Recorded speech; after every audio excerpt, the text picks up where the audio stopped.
Good morning, everybody. Hello, everyone. I am CS Vivek Banerjee. Today's lecture will be on mutual funds. In my previous lecture, I have taken all the concepts of mutual fund with the help of a PPT. And today I will be taking the assignment portion.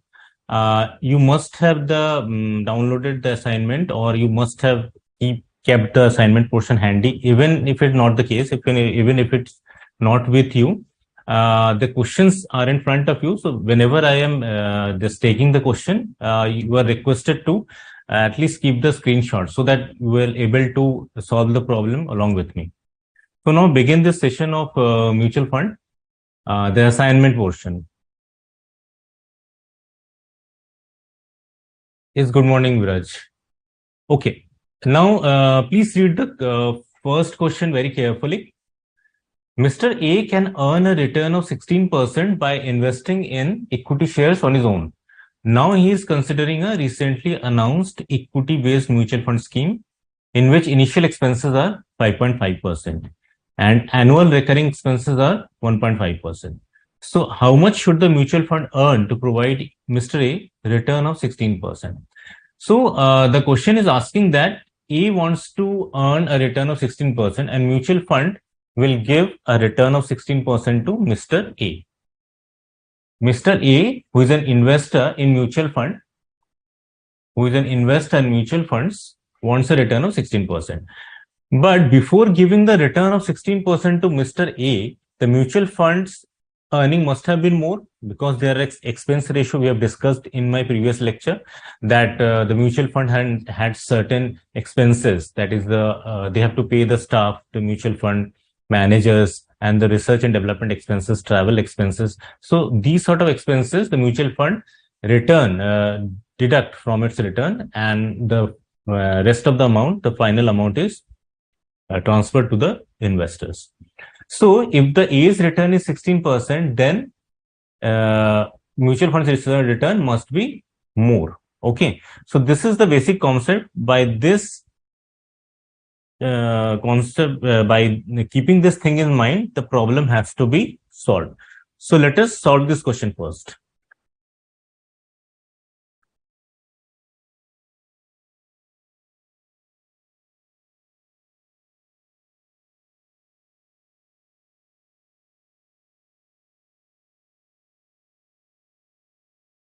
This is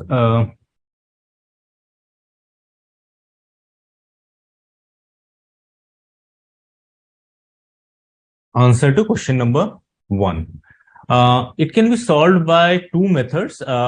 First, logically, as well as with the help of the formula. So first, I will try to solve this problem logically without using the formula.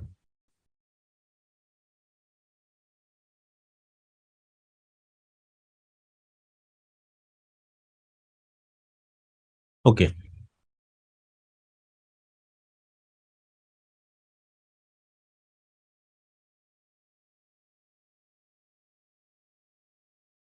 A's return is 16%. So, but the mutual fund will give this 16% after deducting its expenses. So mutual fund's return must be more. So you can say if it is 5.5%, is given in the question that initial expenses are 5.5%. So if we take the total return as 100%, so 100% minus 5.5%, it is coming to 94.5%. So A's return is 94.5%. How? Because the A's return is after deduction of initial expenses. The mutual fund will first of all deduct the expenses and then give the remaining amount to the investor. So since the initial expenses are 5.5%, we assume that the total return, if the total return is 100%, if we deduct 5.5% initial expenses, rest of the amount is 94.5%. So this is the A's return. So mutual funds return will be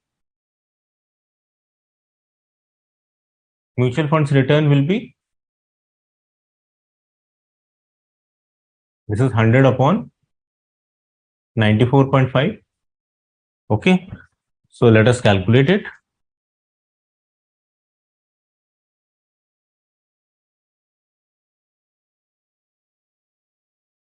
is coming to 16.93. 16.93. Now, there is annual recurring expenses also. So this has to be added to this, because the annual return expenses will also be, all the expenses are deducted by the mutual fund before giving the amount to the investors. So mutual funds total return is equal to 16.93 plus this 1.5%. 1.5% is the annual recurring expense that is given in the question. So 16.93 plus 1.5 is equal to 18.43. It is coming to 18.43. 18.43 is the return of the mutual fund. So mutual fund have to earn 18.43%. The mutual fund has to earn 18.43% in order to give 16% return to the investors. Now, I will solve it by the alternative method also with the help of a formula, but the answer will be same.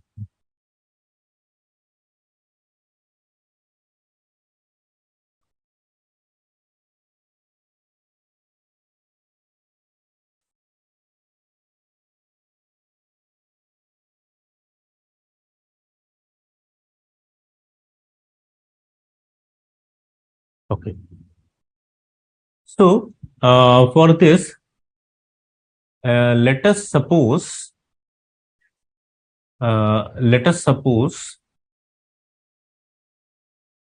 return of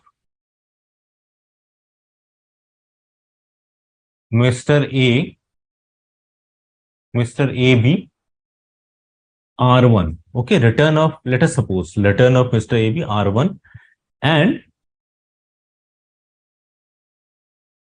return of mutual fund B R2. Okay, now solve this problem. So mutual fund return will be, because in this question we have to calculate mutual funds return R2 is equal to 1 upon 1 minus initial expenses, 1 upon 1 minus initial expenses into R1 plus recurring expenses plus recurring expenses. Okay. Now put the values into this formula. Ashok ji visible है ना?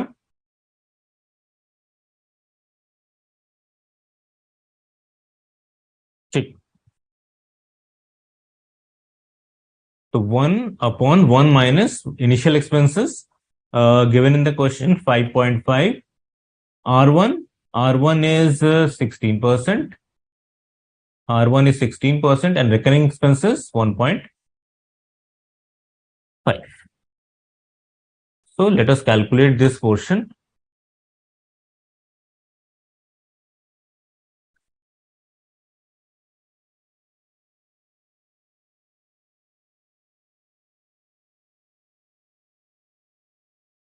This will be 1 upon 1 minus, it will be written as 0.055. So 1 minus 0.055 is equal to 0.945 into 16 plus 1.5. So we will solve this portion first.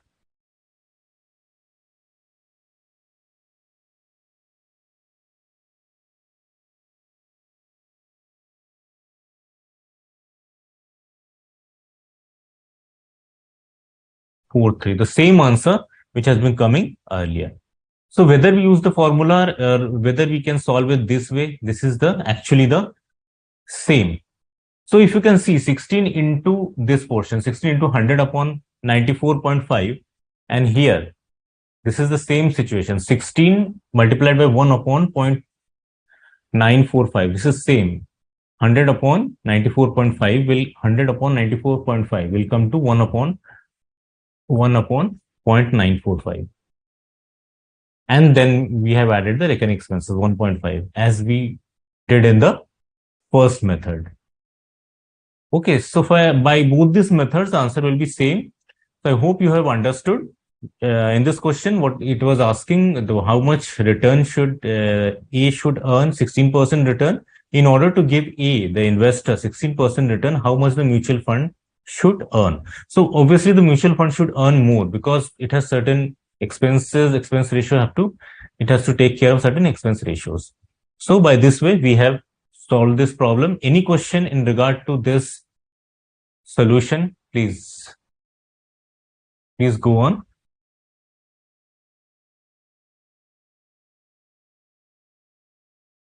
Okay, Janvi, I think you please check. I think it has been uploaded, the assignment. Even if it not so, the assignment is in front of you because I will reading the question very slowly and try. First of all, I will explain the question and then I will proceed through the answers.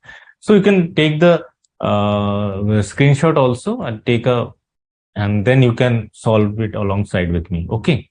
So this is the question number 1. It has been over. And now come to question number 2. I hope this question number 1 is clear to you. Simple question. Now come to question number 2.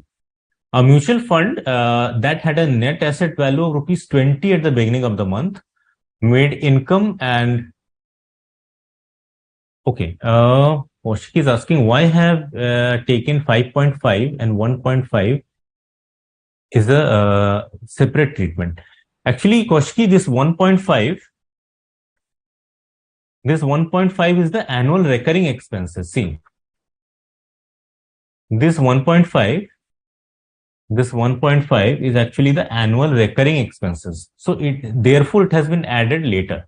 But initial expenses, first of all, initial expenses has been adjusted from the total amount and then 1.5 has been added because the 5.5 portion is the one-time expenses, initial expenses, and this recurring expenses have to be, that is why it has been added later on.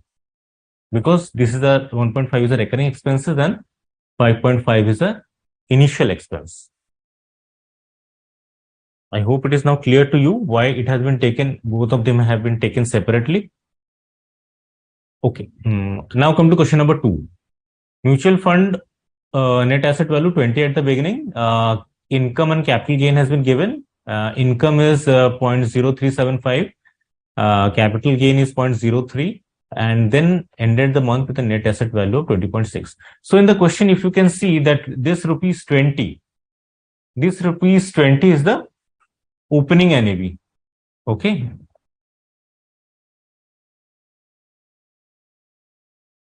This is the opening NAV per unit. I will do the detailed calculation on NAV also. So this is the, what is the NAV? NAV is the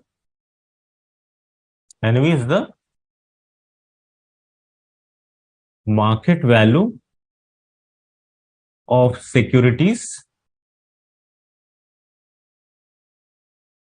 held in a mutual fund. So this NAV is the market value of securities held in a mutual fund. Okay, now let us proceed. This is opening NAV per unit is rupees 20. It is given. Income means dividend. It must have been 0.0375. Capital gain 0.03. And the closing net asset value is 20.06. So let us solve this question.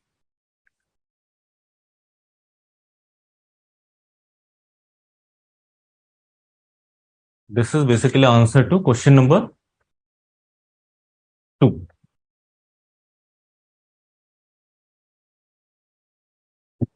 So how return is calculated?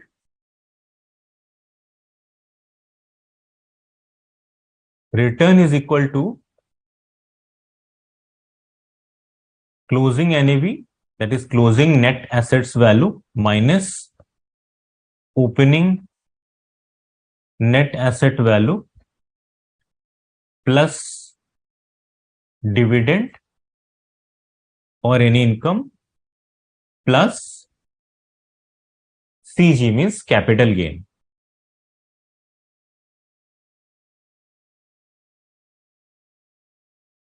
upon opening NAV.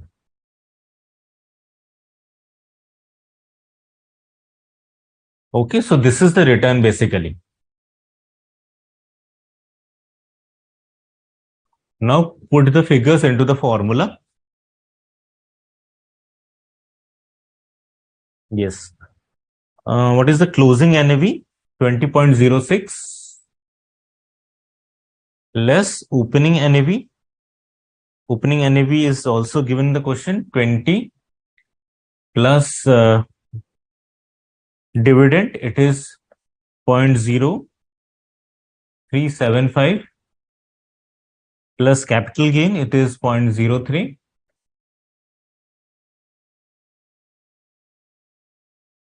and the opening NAV, it is 20. So this is the return, means closing and NAV. जो भी difference होता है opening NAV का और closing net asset value का, वो basically क्या होता है, वो हमारा प्रॉफिट है। अगर क्लोजिंग एनएवी अगर ज्यादा है ओपनिंग एनएवी से, उस शेयर्स की तरह, जैसे ओपनिंग शेयर्स की ओपनिंग प्राइस अगर 100 है और क्लोजिंग प्राइस 110 है, तो 110 माइनस 100 वो इनकम होगा। उसी तरह से म्यूचुअल फंड का भी रिटर्न इस तरह से कैलकुलेट करेंगे, closing NAV minus opening NAV. क्योंकि इसमें क्लोजिंग एनएवी 20.06 है एंड ओपनिंग एनएवी 20 है, तो दोनों में जो डिफरेंस होगा वो इन रिटर्न है। प्लस जो डिविडेंड म्यूचुअल फंड डिक्लेयर करती है वो भी हम ऐड करेंगे, और कोई कैपिटल गेन डिस्ट्रीब्यूशन वो भी हम ऐड करेंगे। और हम रिटर्न इसका टोटल रिटर्न कैलकुलेट, जब रिटर्न परसेंटेज कैलकुलेट करेंगे, तो उसको net opening net asset value से डिवाइड करेंगे और 100 से मल्टीप्लाई करेंगे। So now we have put the figures into the formula. Calculate this.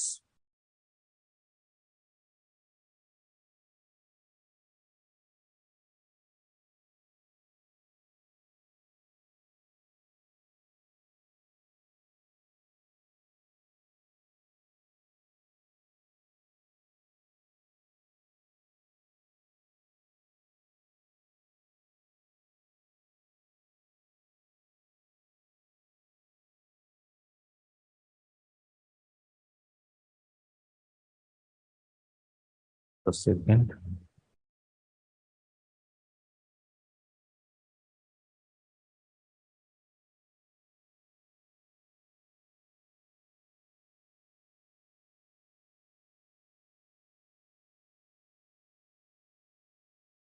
I think it is coming to 0.6375%. This is the monthly return. In the question, it has to be, monthly return has to be calculated. And if the yearly return is required to be calculated, then yearly return is very simple. You have to multiply it by 12. So yearly return will be this 0.6375 multiplied by 12.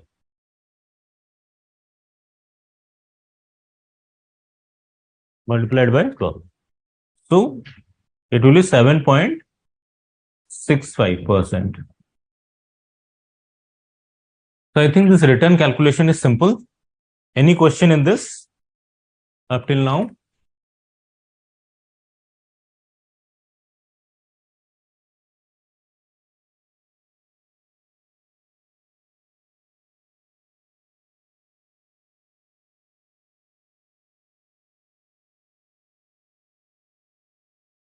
Namrata, I will take a question on net asset value. In this way, it will be more clear to you. First of all, I am taking the return question, so I am proceeding step by step. Don't worry, your net asset value portion will be clear to you.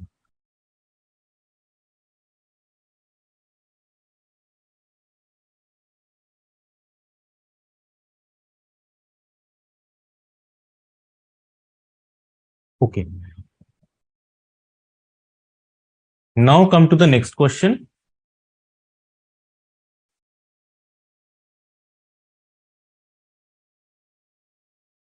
Question number 3. An investor purchased 300 units of a mutual fund at 12.25 on 31st December. So this is the, you can say, the opening NAV is given, and 31st December 2020 means 1 year later, it has received dividend 1.25 and 1 as capital gain. So first point, you have to calculate the return. So return, simple method as we have computed before. First of all, we will calculate the return and then we will come to the second portion.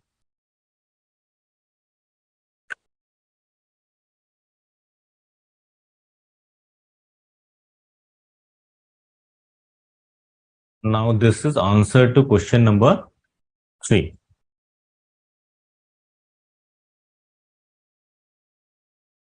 Point first. Return on the investment.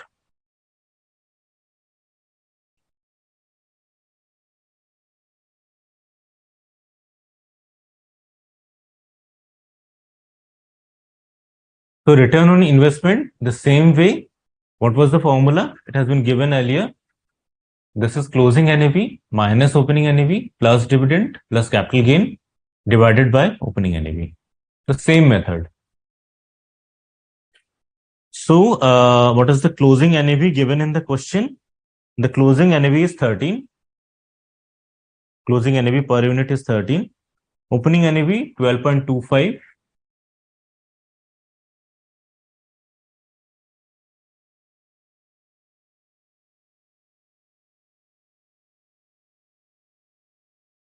Opening NAV 12.25 plus dividend 1.25 plus capital gain is 1 divided by the opening NAV, which is 12.25 multiplied by the 100, because we are calculating the return percentage. Let us calculate it.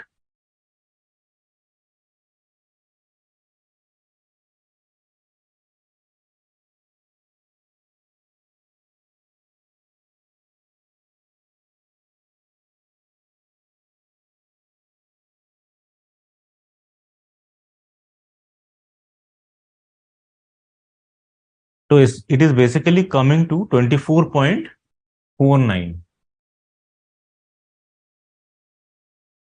It's basically coming to 24.49. Okay, 24.489. Okay, Koshki, fine. Now come to the second portion.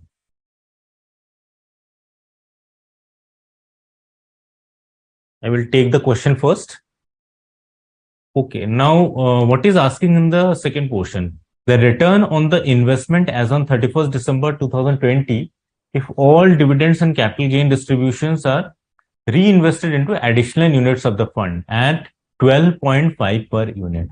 Sometimes what happens is that the mutual fund do not distribute the dividends and whatever capital gain is there. They simply, you can say, invest such amounts into the mutual fund. So in this portion, it is happening that all the dividends and capital gains have been reinvested. So because of this reinvestment, the investor's unit will be increased, because now here it is given in the question that investor is purchased 300 units. But if dividend and capital gain has been reinvested, then more units will be increased. So first of all, we will see that how much units will be increased, and then we will calculate the return. So let us solve this question.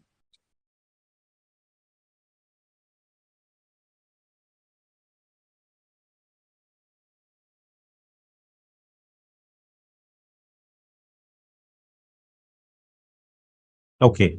Now, what is the dividend and capital gain amount?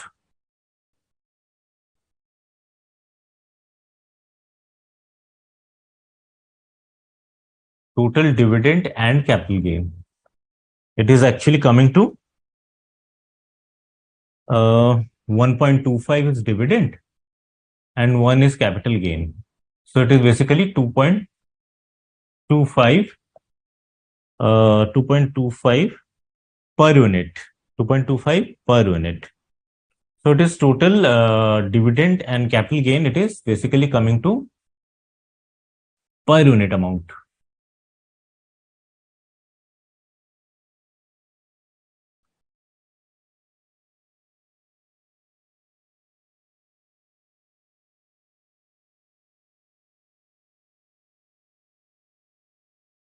So I will just will not write dividend and capital gain because this is both dividend capital gain as return. So I will just write total return.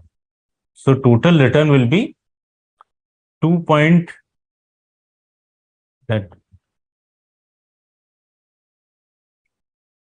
rupees 2.25 per unit multiplied by 300 units, because investors have purchased 300 units. So if dividend and capital gain is 2.25 units, then what will be its total return? So 2.25 will be multiplied by the number of units, 300 units. So let us calculate it. 300 multiplied by 2.25 is coming to 675 rupees. So total return is 675. Now 12.50 per unit. Okay. So total reinvested units will be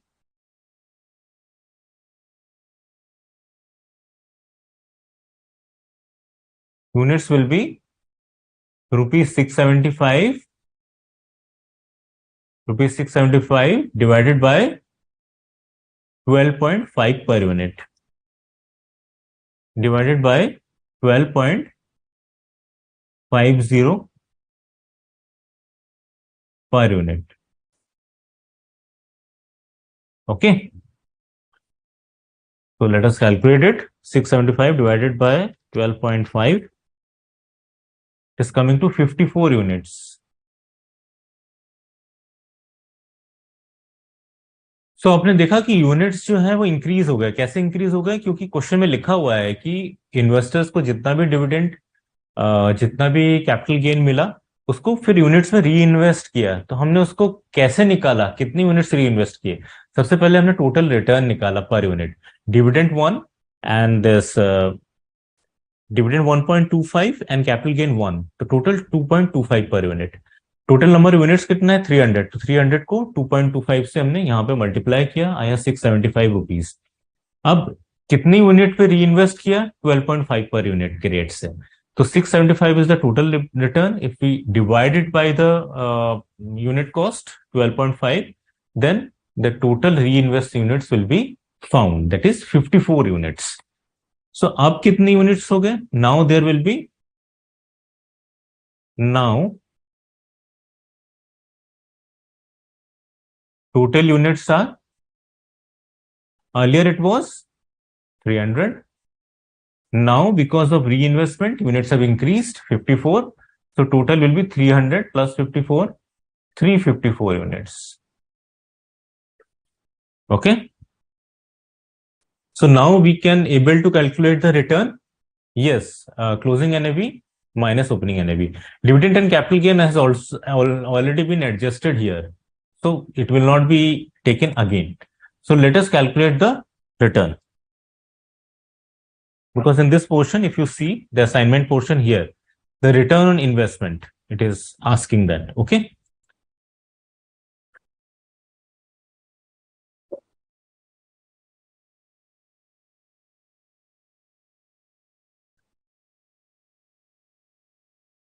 So return on investment. Yes, good morning, Pan. Return on investment. Return on investment is equal to closing NAV minus opening NAV.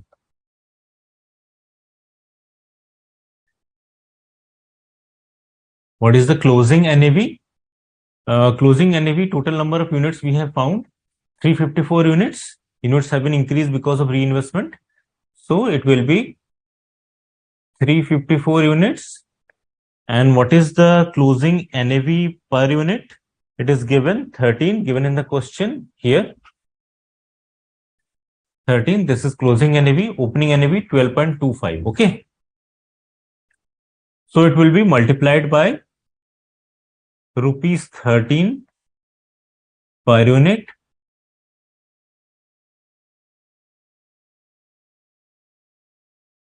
So closing NAV is coming to 4602 and opening NAV is coming to 3675. So deduct this amount 4602. So it is coming to 927. I hope same answer is coming in your case also, 927 rupees. That is the return on investment. So percentage return. Now we can calculate the percentage return also.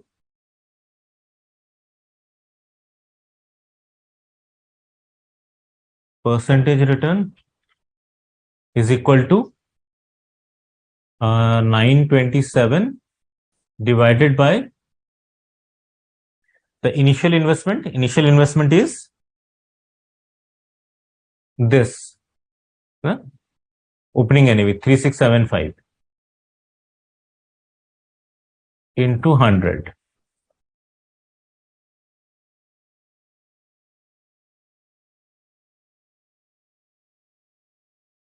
So it is 25.22. I think it is 25.22.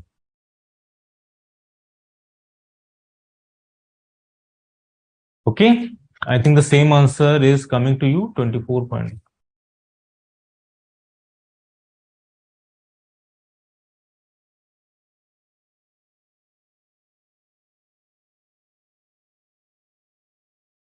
Yes, Ritiman, this is right. 25.22. Okay. How calculate 54? Namrata, I will just explain to you again how 54 units have been arrived at. See the question first. Question number 3.2. Thus read it carefully. The return on investment as on 31st December 2020, if all the dividends and capital gain distributions are reinvested into additional units.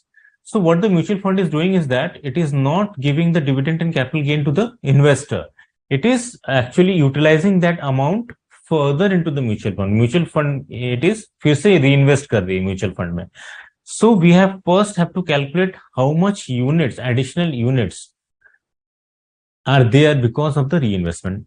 How we have calculated it? First of all, we have calculated the total return. That is total return in the form of dividend and capital gain. See, it is given total return in the form of dividend and capital gain. So dividend 1.25 and capital gain 1. So 1.25 plus 1 is actually 2.25 per unit. Now see the solution. This 2.25 per unit. Now we have to calculate the total return. Number of units is given in the question 300. So 2.25 into 300 is 675 rupees. So total return of the investor in the form of dividend and capital gain is rupees 675.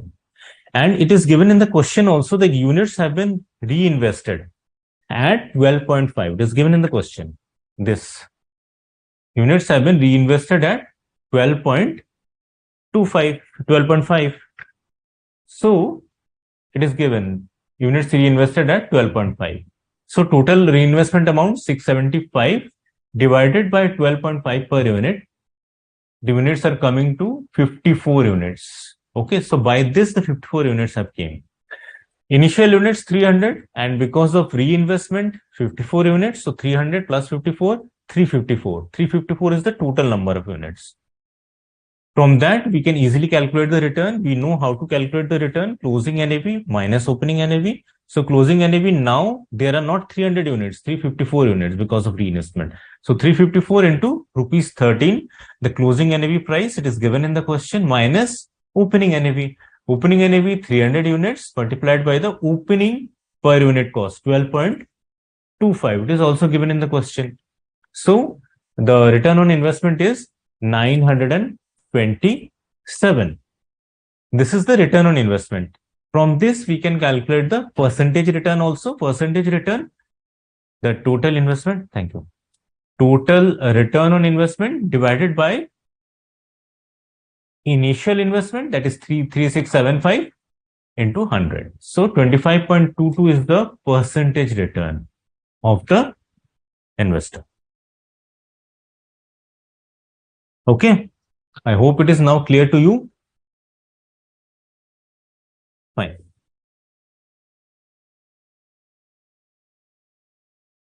You can recapitulate it, and if you have any other question up to till now, you can ask.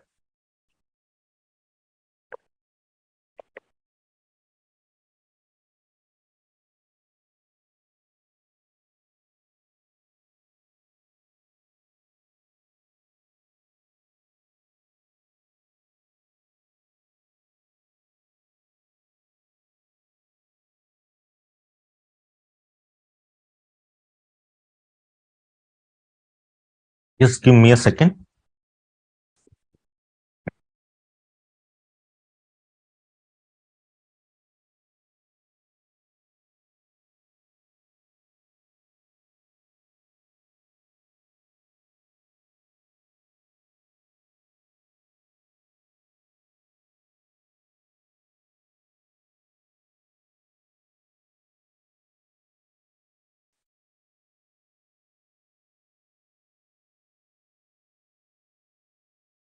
Okay, now coming to the next question, question number 4. Please go through question number 4. It is the question on NAV.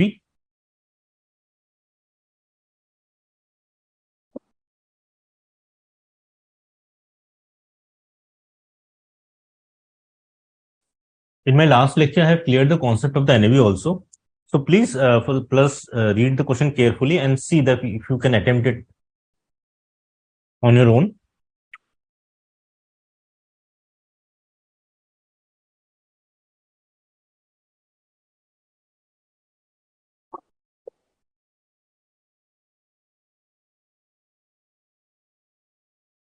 If you can recall, I have, before beginning the mutual fund lecture, I have taken one practical example that mutual fund pool the money, and out of that pooled money, it invests into various investment opportunities. So I have, in that example, I have taken that it has invested in the uh, shares of 5 companies.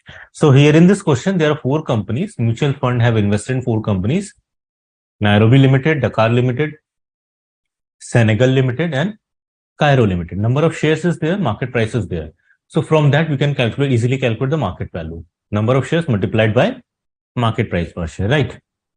Now, total number of units of scheme Redolf is given 10 lakh units. Scheme Redolf has accrued expenses of 2,50,000. Okay. And liabilities 2 lakh. So we have to calculate the net asset value.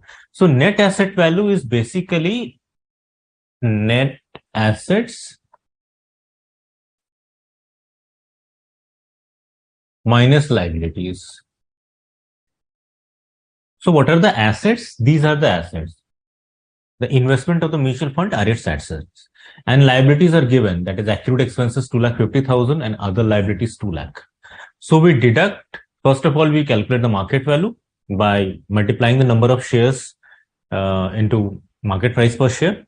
And then out of that investment, means asset value, we will deduct the liability, that is accrued expenses and other liability. That will, then we will arrive at net asset value. Net asset value per unit can also be calculated by deducting the total net asset value by the number of units. So number of units is also given, that is rupees 10 lakh. Now proceed with the solution.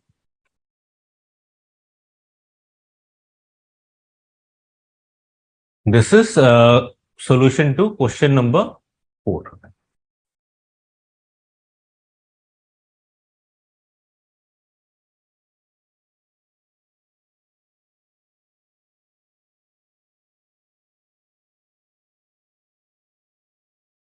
Okay, sir. Okay, fine. So first calculate the asset. We'll calculate the asset first.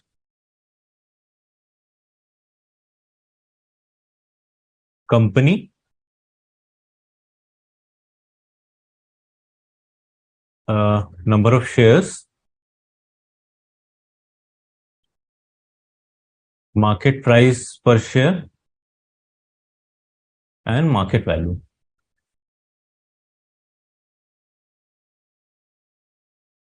Okay.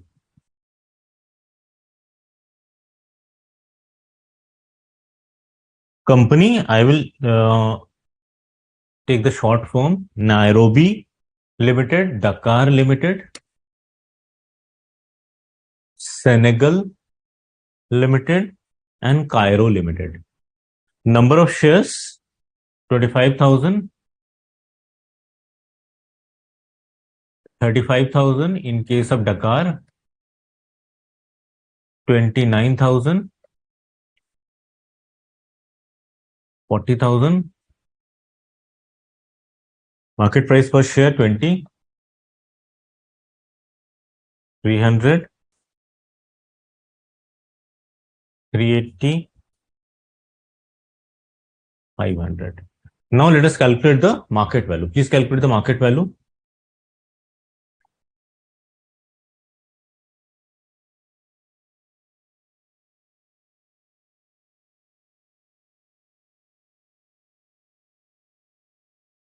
It will come to 5 lakh. In case of Nairobi, for Dakar Limited, 35,000 multiplied by 300.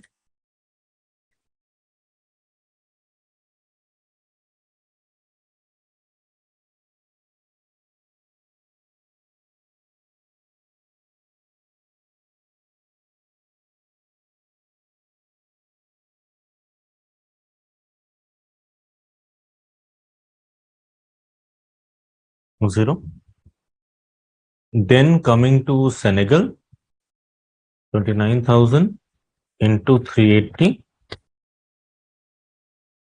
11020000. In case of Cairo, 40,000 multiplied by 500. It's coming to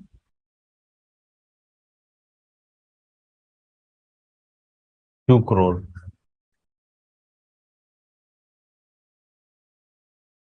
Now add a market value of all these companies.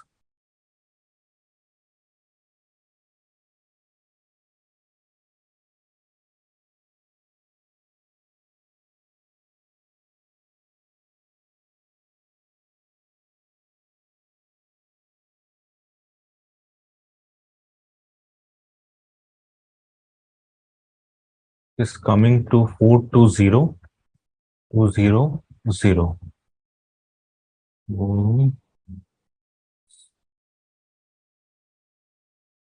Okay, so these are the total assets. Total assets of the mutual fund, that is the investments of the mutual fund. From that, we will deduct the liabilities.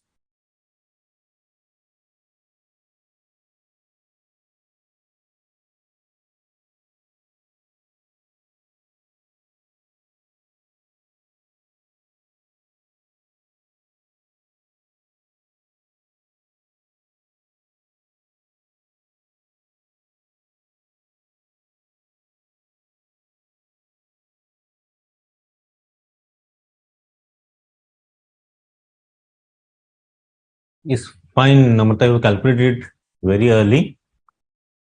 That's good. Total assets. Then we will deduct the liabilities. Liabilities, accrued expenses.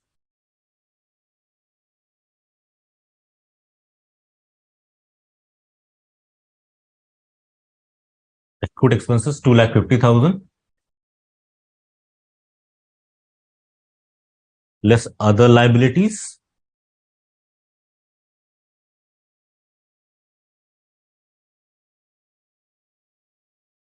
Other liabilities is 2 lakh.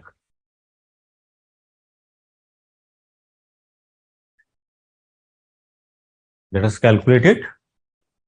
Less 2,50,000 less 2 lakh is 4,157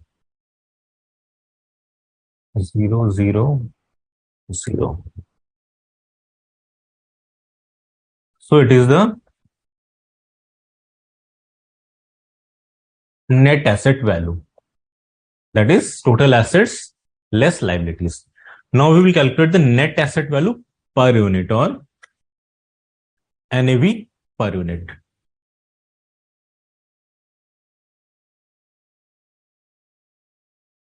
So NAV per unit 4,157.00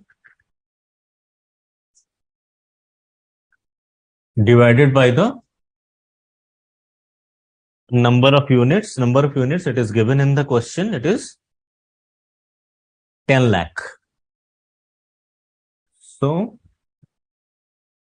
we will divide it by 10 lakh units.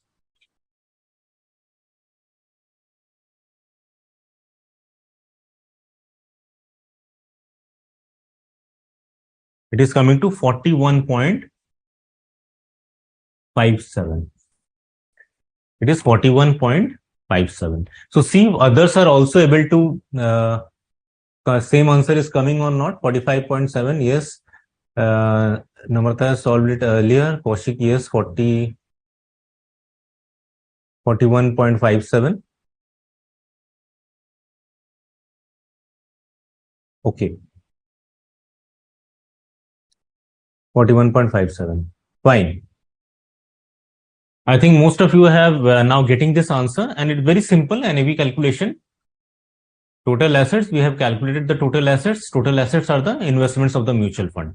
So we calculate the total investment with the help of number of shares is there, market price per share is there. So we multiplied the number of shares with the market price per share. We have arrived at the market value.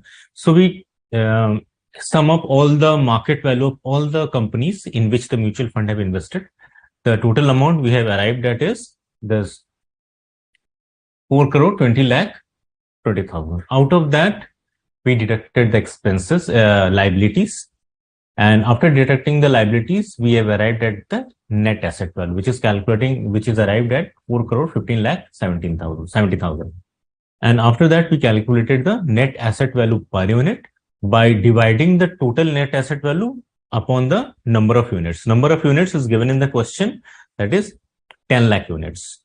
So this net asset value per unit is 41.57. Okay. Now shall we proceed to the next question?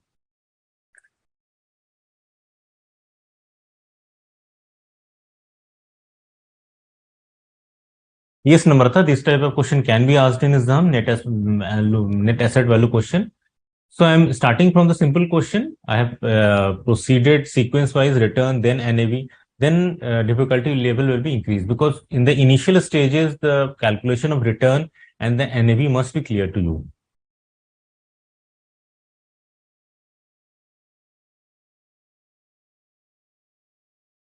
Okay. Now come to question number 5. Figures almost similar to question number 4, but some additions are there. The mutual fund is invested in the 4 companies in this case, L, M, N, and P. Number of shares is given, market price per share is given. So we can calculate the market value. The only difference is that the market price of 2 dates have been given. 1st February 2019 and 2nd February 2019. And total number of units are given 6 lakh. So we will proceed step by step. Let us calculate the first portion, this portion in which it is, you have to calculate the net asset value of the fund as on 1st of February 2019. So let us calculate the NAV of 1st February 2019.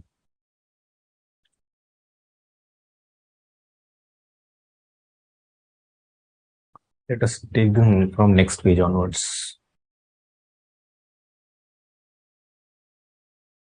Number of shares,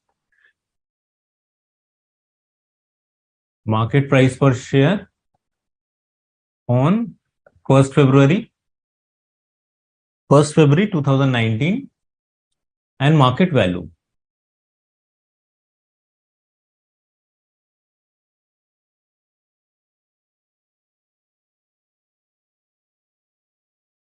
Okay. The company L, M and P. L, M, N and P. Number of shares 20,000.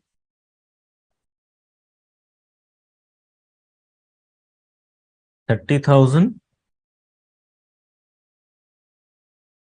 20,000.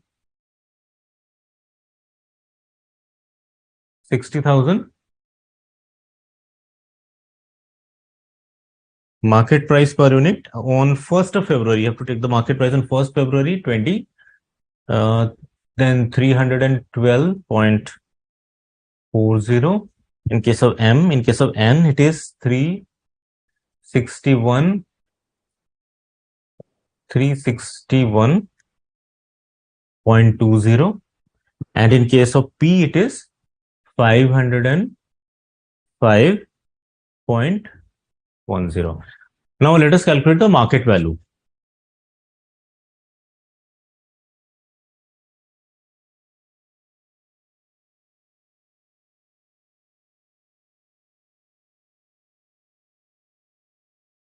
Let us calculate in case of M.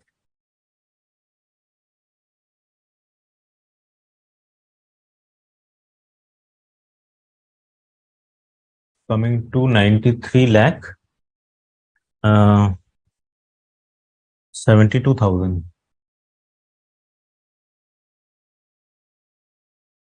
Calculate in case of N. 72 lakh, 24,000. Let us calculate in case of P. 60,000 multiplied by 5.1. Coming to 0.306. You have calculated the market value of all the companies. Now calculate the total market value of all the companies. Let us sum it up or add all this.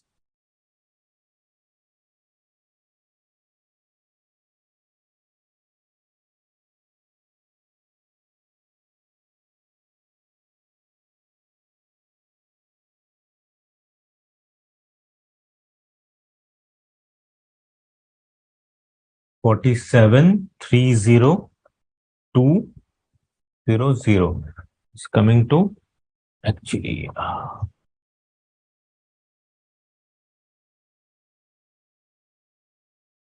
so 4 crore 73 lakh and 2,000. This is the total net asset value. Okay, because there are no liabilities in this question, so we will take this net total assets as the net assets. What is 4 crore 73 lakh and 2,000? Okay, let us calculate the NAV per unit.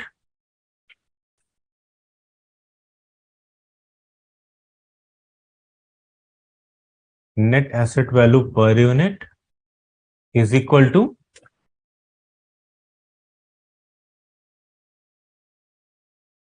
4 crore 73 lakh and 2,000 divided by the initial investment divided by the number of units. The number of units is, it is given in the question, 10 lakh, I think. No? The question number 5, in question number 5, it is 6 lakh.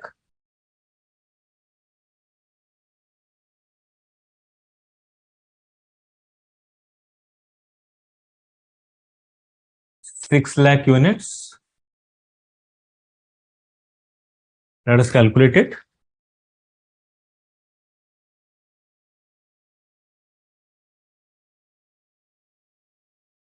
NAV per unit is 78.84. 78.84 NAV per unit. Okay, I hope this answer is coming to you. 78.84, fine. NAV per unit. This is the first portion. So first portion is comparatively easy. Now you're able to calculate this, the NAV. Now come to the second portion. What the second portion is asking? Second portion is asking that assuming one Mr. A, an investor, submits a check of 30 lakh to the mutual fund. Okay. And the fund manager of this company purchases 8,000 shares of M Limited. And the balance amount is held in the bank. Please try to understand this very carefully. Mr. A is investing 30 lakh to the mutual fund. And this fund manager, mutual fund has invested 30 lakhs. So 30 lakh rupees in mutual fund mein pay kar diya. What the fund manager did, fund manager utilizes this 30 lakh by purchasing 8,000 shares of M Limited. And whatever amount remains, he invested into the bank. So we will have to calculate how much in shares and how much in bank or how much in cash. So in this case, it has to be calculated by this. And what would be the position of the funds? So only one change. Now calculate this. Second portion.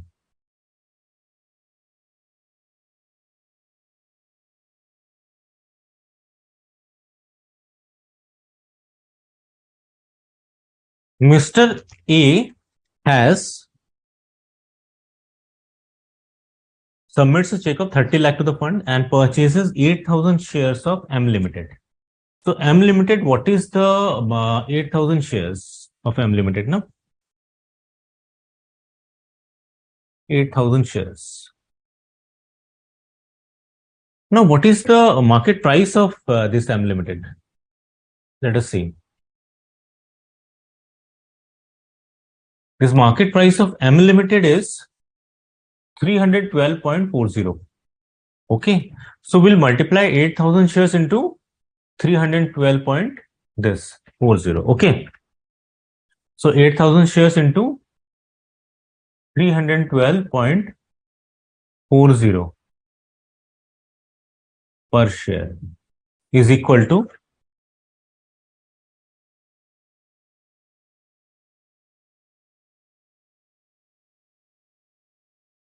24,99,200. So this is the investment made by actually M in shares. So you can write it down here.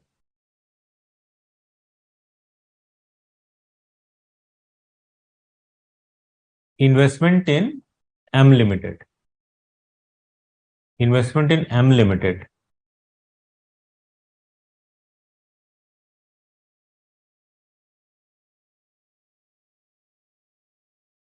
So this is in shares and how much in cash?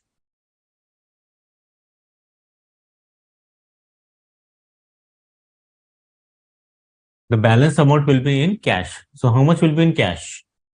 It will be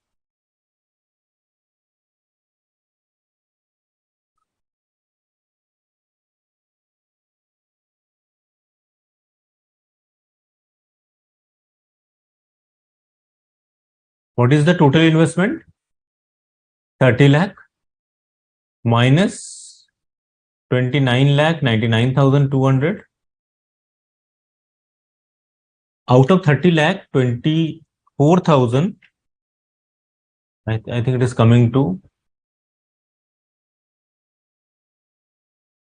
24 lakh 99,000.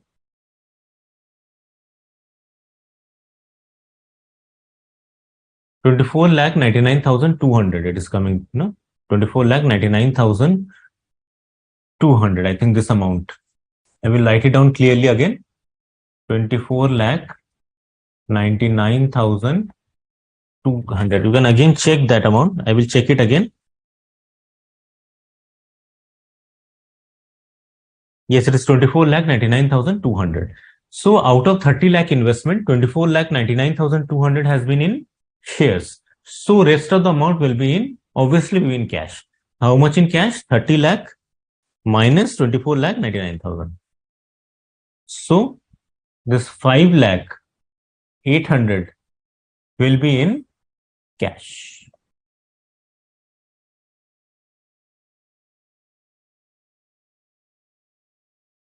So this 30 lakh is the total investment. And this is the segregation, 24 lakh 99,200 in shares and 5 lakh 800 in 5 lakh 800 in cash.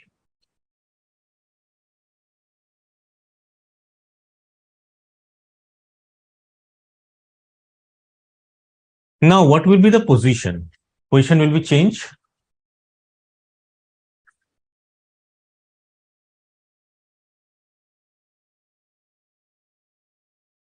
Again, L, M, N, and P. Company name, number of shares, 20,000.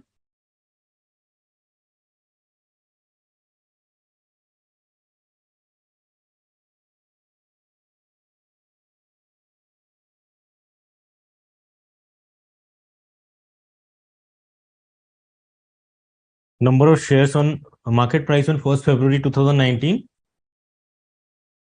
20, 312.40, 361.20, 505.10. And now the shares will not be 30,000, it will be 38,000. Okay, this is the difference. Now let us calculate it. Earlier amount will be same.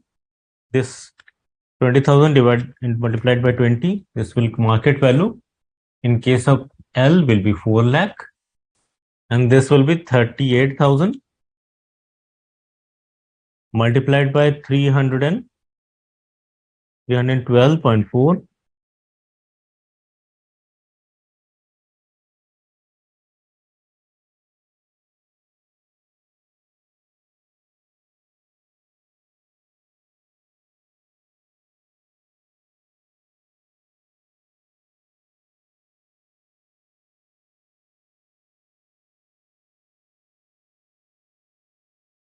Is calculated in case of P Limited.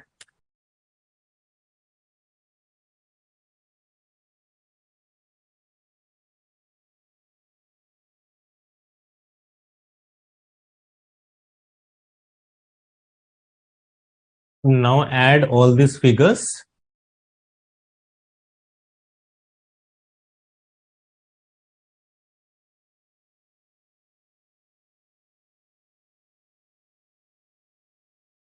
Is coming to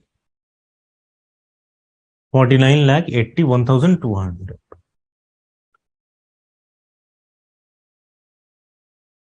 This is coming to 4 crore 98 lakh 1,200. Okay, it is the total NAV. Coming to total NAV. Again, we have to add cash also, because by in A has invested in M Limited, the total investment have been 30 lakh. So 24 lakh, earlier we have seen that 24 lakh 99,200 has been in shares and 5 lakh 800 has been in cash. So amount has been adjusted in the shares. Now we have to add the cash balance also.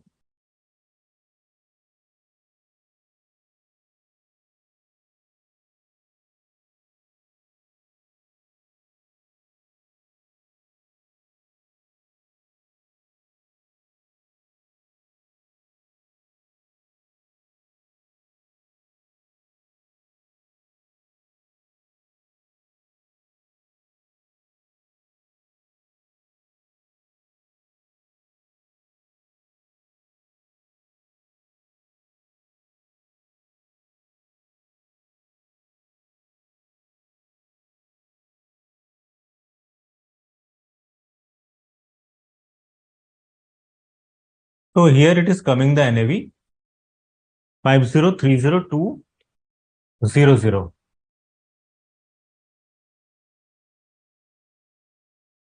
And now, what is the total number of units at present. So number of units will be 6 lakh.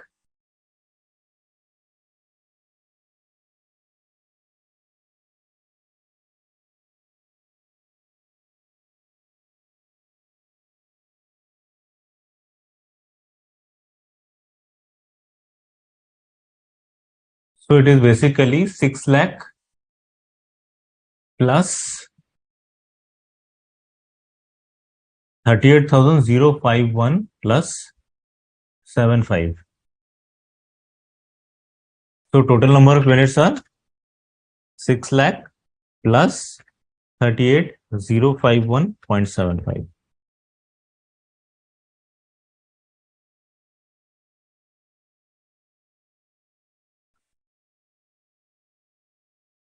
So this is the position as on, this is a revised position actually.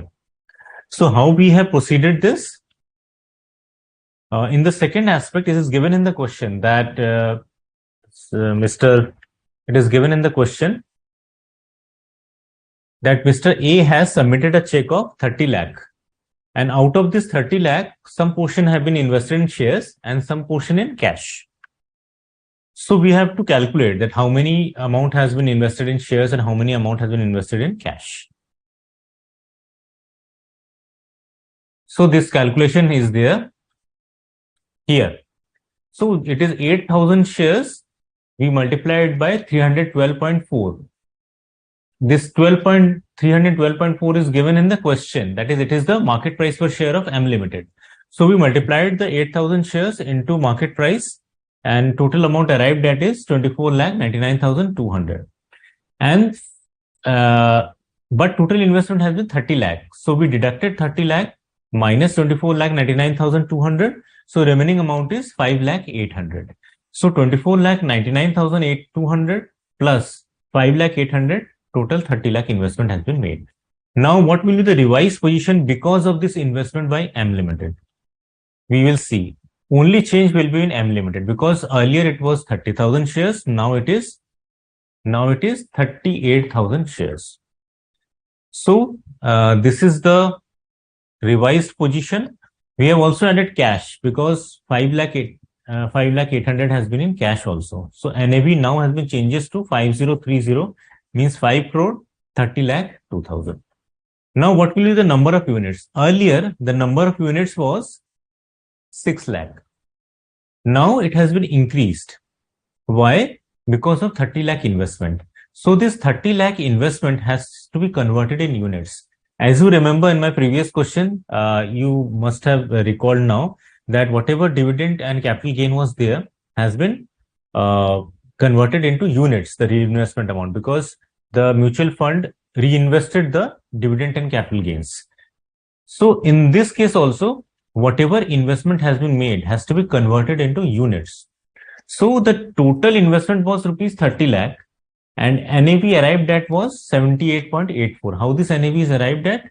NAV is arrived at by this calculation here, 78.84. So we divide this 30 lakh, the investment made in M Limited, by the NAV 78.84. So total units, reinvested unit is 38,051.75. Earlier it was 6 lakh units. So the total units is now 6,38,051.75 because of this investment. So I hope this portion is clear to you.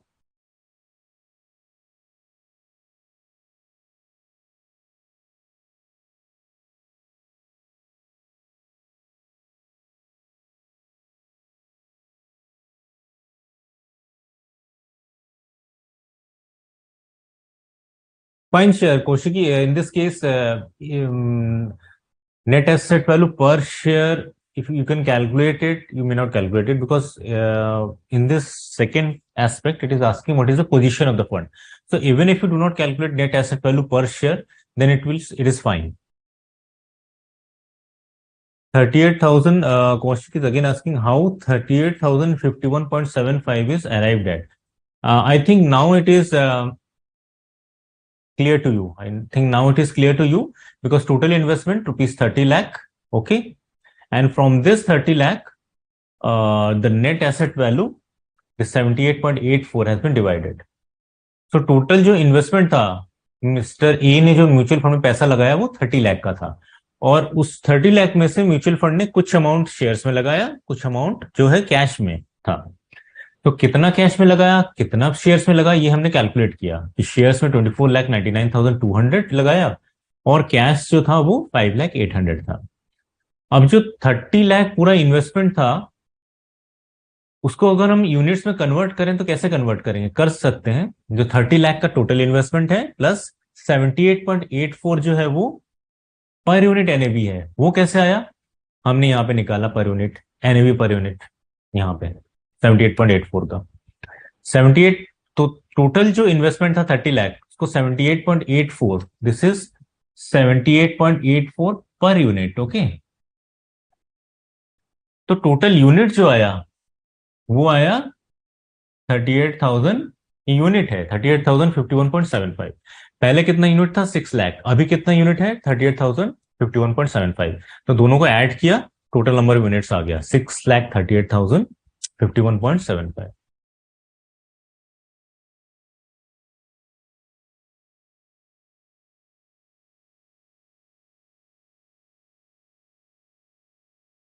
Janvi, generally units in actual practical situation it is taken in decimals also. For the sake of simplicity, total number of units are taken, but yes, it can be taken in decimals also.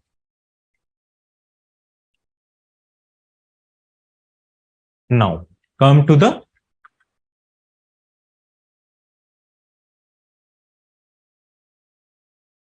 final part of the fifth question. Find the new asset value of the fund as on 2nd February 2019. Actually, on 2nd February 2019. So here the market price of 2nd February is given here in front of you. So now we have to calculate the net asset value on 2nd February. 1st February we have already calculated. So what will be the changes? The first changes will be, now the number of shares in case of M Limited will not be 30,000. It will be 38,000. This will be the first change. Again, और क्या change हो सकता है, there will be a cash of 5,08,000। और क्या change हो सकता है, market price has been changed.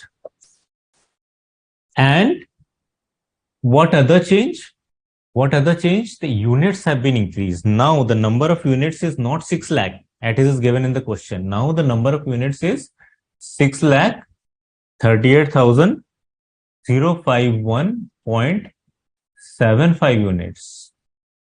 So these changes are there. Okay, so let us now calculate the net asset value as on 2nd February.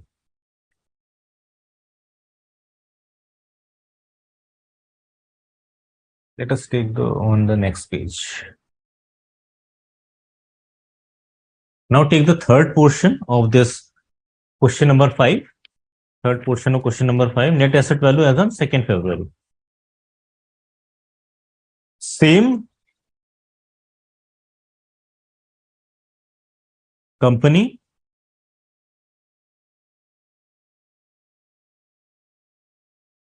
number of shares, market price per share, and market value. And date is now 2nd February, not 1st February.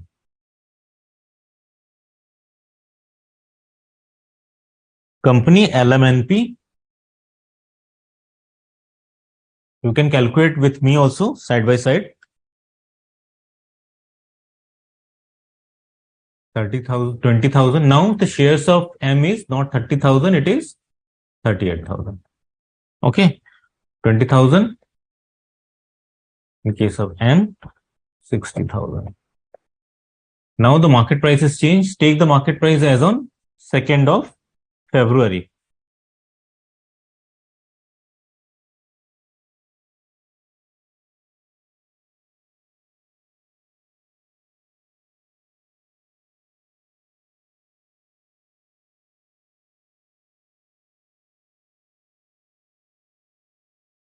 Okay.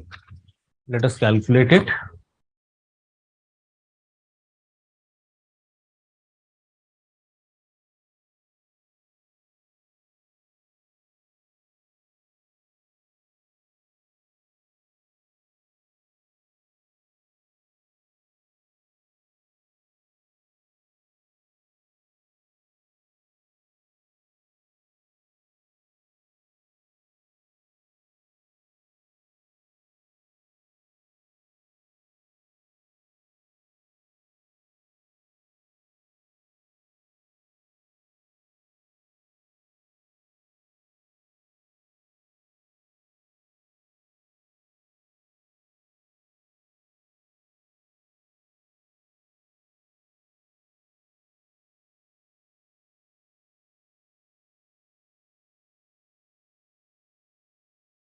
In case of P Limited, let us calculate it. 60,000 multiplied by 50P, sorry, 503.9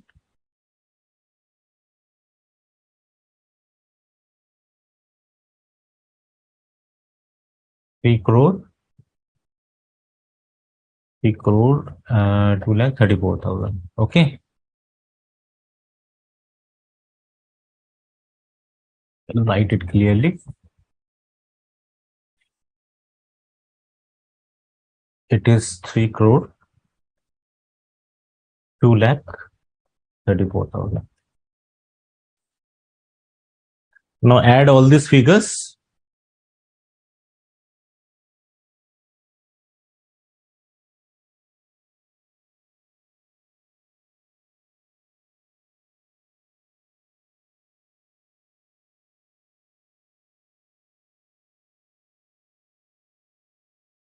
And from this you have to add cash also. No. So add cash.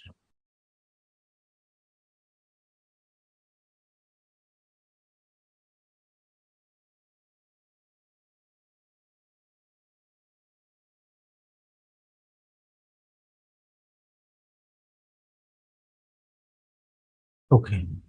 Is coming to 5 crore 24 lakh 86,800. 5 crore 24 lakh 86,800. So just check whether this amount is also coming to you.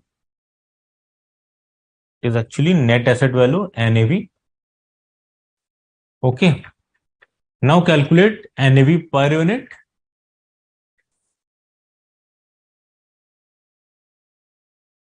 NAV per unit is equal to 5 crore 24 lakh 86,800 divided by the number of units. Number of units is now not 6 lakh. It is actually 6 lakh 38,051.75 units. Okay. And it is the total amount. So let us calculate it. Divided by 638, 051.75. 82.26. It is coming to 82.26.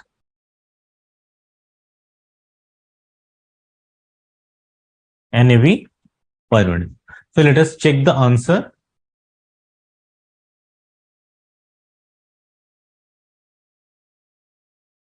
Yes, Tritiman, it's correct. 82.26. Okay, Janvi. 82.26. Tritiman, Janvi, 82.26. Okay. I think it must have been clear to you how to calculate it. In spite of that, any question, any doubt in your mind, you can please ask. Because now I will proceed further in this regard. So how we have calculated this question? First portion was very simple. First portion, you have to calculate the net asset value. So we calculated the total net assets, means total whatever investment have been made by the mutual fund in various companies. That is its asset, because investments are asset. and there are no liabilities, so we calculated the total assets as net asset value. Then we calculated the net asset value per unit by dividing the total net assets by the number of units, which was 6 lakh. So 78.84 was the net asset value. In the second portion, it has been given in the question that Mr. A has invested 30 lakh, and the mutual fund manager, out of that 30 lakh, he invested in the shares of company M, 8,000 shares, and balance in cash. So in the second portion, we have calculated how much portion investment have been made in shares and how much investment have been made in cash. This is the calculation in front of you. Any doubt, you can please ask. Okay. So this is the position, current position. But in this case, by this investment in the shares of M Limited or the investment of A of rupees 30 lakh in the mutual fund, the number of units increases because these units are reinvested. So total amount was 30 lakh. It has been divided by the net asset value per unit, here 78.84, which we have arrived at. And the number of units was increased by 38,051.75. So now, because of the investment of A Limited in the mutual fund of rupees 30 lakh, the units have been increased from 6 lakh to 6,38,051.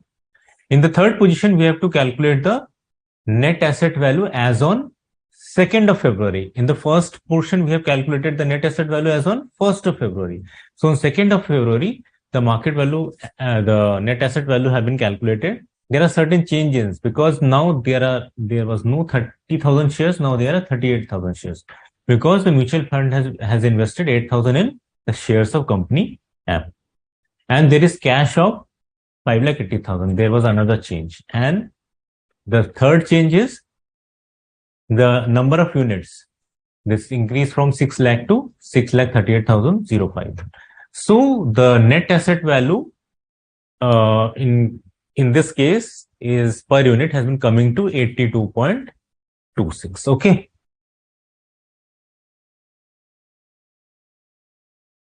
Yes, Kaushik, based on the net asset value in point 2, but obviously the market price will be changed because in point 2, the market price has been taken on 1st February itself.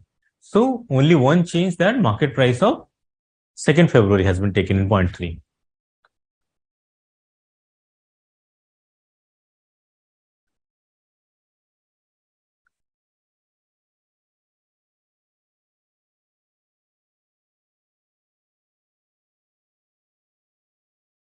So let us come to question number 6.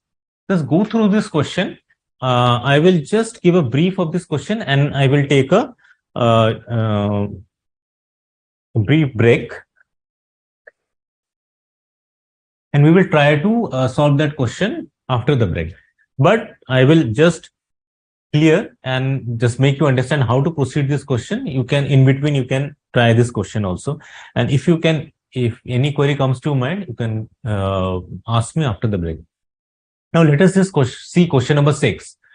Mr. Sinha has invested in 3 mutual funds. There are 3 mutual funds. That is Scheme X, Scheme Y, Scheme Z. There are 3 schemes.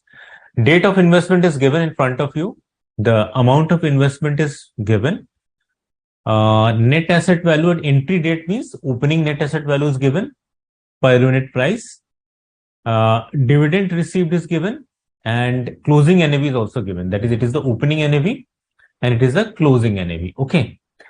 Now you have to calculate the effective yield per annum.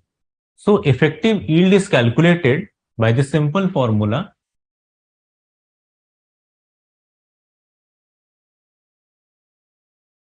So effective yield is equal to total yield divided by initial investment, okay, multiplied by 100, multiplied by 365 days, divided by number of days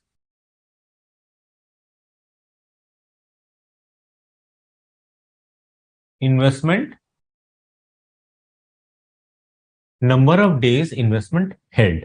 So effective yield is equal to total yield divided by initial investment into 100 into 365 upon number of days investment held.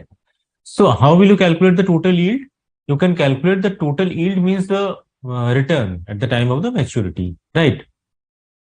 So it will be uh, the difference between closing NAV and the opening NAV. We have seen that what is the return? Closing minus opening NAV plus capital gain plus dividend, right? So opening NAV is given, closing NAV is given. Number of units is also given. Number of units you have to calculate, and if you multiply it by the number of units, you can find the return. Means closing NAV minus opening NAV plus you have to add the dividend. So you will arrive at total yield, and total yield you have to divide it by initial investment. The amount of investment is also given into 100 into 365 upon number of days. How many days the investment has been held? You can calculate from the date of investment till the maturity date. That is from 1/12/2018 to 31/3/2019. Okay, so this way you have to proceed. Try to solve this question and we will meet after this break after 10 minutes. Okay. Thank you.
Okay, students, welcome back.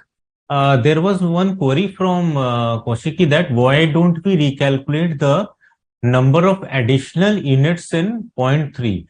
See, we have calculated the additional number of units in point 2, right?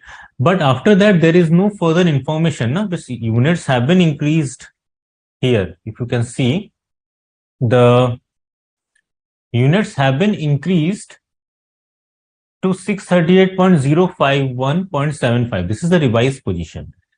And from first, this is the revised position point 2. So from this position to the next day, that is on 2nd of February, there is no further information. So we will calculate these units only. No further units will be added. So units, we have already increased these units because investment have been made by the mutual fund on 1st of February. That is why the 30 lakh investment has been made in month 1st of February. So units have been calculated, units have been increased on that day itself. So from 1st February to 2nd February, there is no information that in the question regarding the regarding additional unit or any additional investment. So the number of units will be same. The number of units will be same. We do not have to recalculate it in step number 3, right? I hope you are able to understand that. Okay.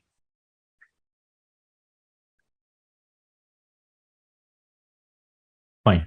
Now come to question number 6. Question number 6, I give a brief glimpse of how to approach this question number 6. So question number 6, date of investment is given, amount of investment is given, and you have to calculate the effective yield. Effective yield is calculated by total yield upon initial investment into 100 into 365 upon number of days investment held. So in this case, what is the total yield? Total yield is the total return at the maturity period. So in scheme X, Mr. Sinha, the date of investment, if you can observe, is 1/12/2018. And NAV as on 31/3/2019 means he is holding the units still up to 31/3/2019. It is given. So how many days he has been holding his investment? On December, he is holding it for 31 days. Excuse me. For January, 31 days, plus February, 28 days, plus March, 31 days. So 121 days he is holding his investment. And total return will be his closing NAV minus opening NAV plus any dividend. We have did these questions on return earlier also. So let us first solve this problem. And if you have any difficulty, you can ask in between also.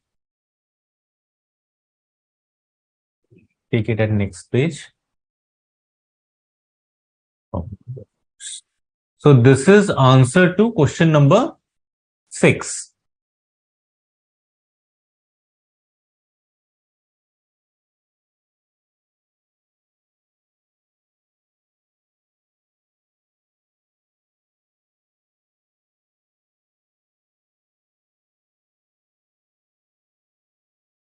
Fine, 121 days in X. Okay, let us calculate it.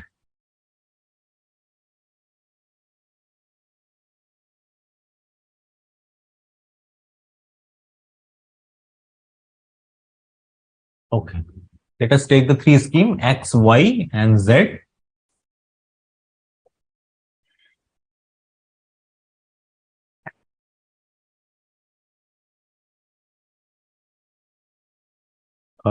Amount of investment,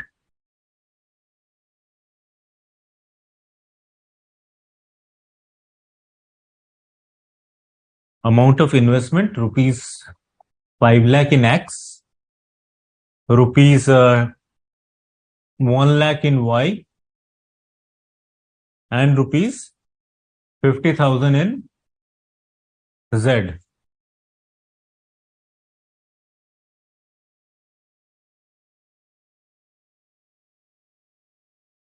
Opening NAV per unit.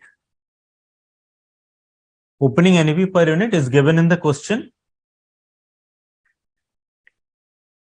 10.50 in case of X, 10 in case of Y, and 10 in case of Z.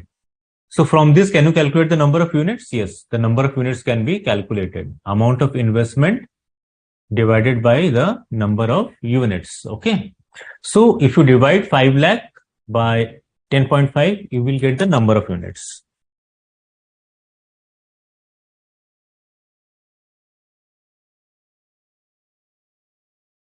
So it is coming to 47,619,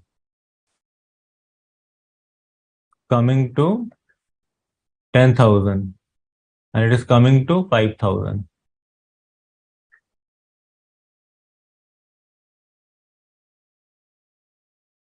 Okay.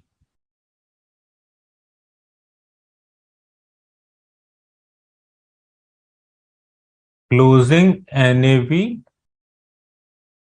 per unit. It is given in the question. Closing NAV per unit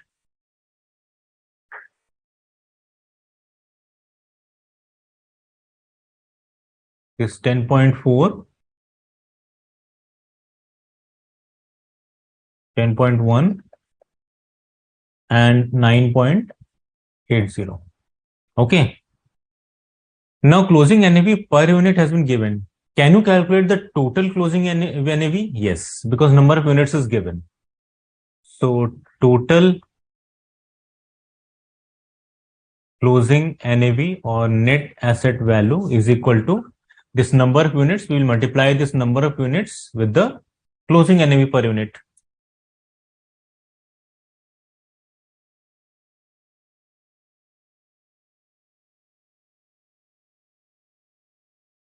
So it is coming to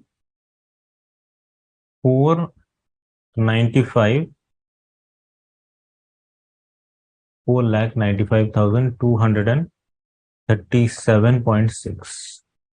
Now come to Y.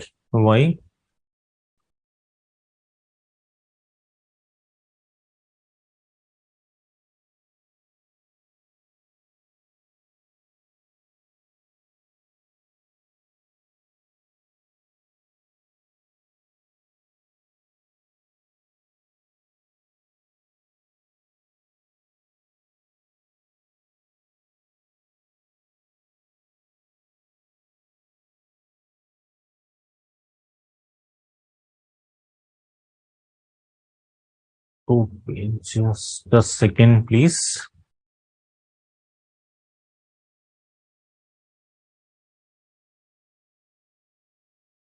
Please take it as 416, 9.05 actually. 05. So if you multiply it by 10.4, it's coming to 38.09 or 0.10.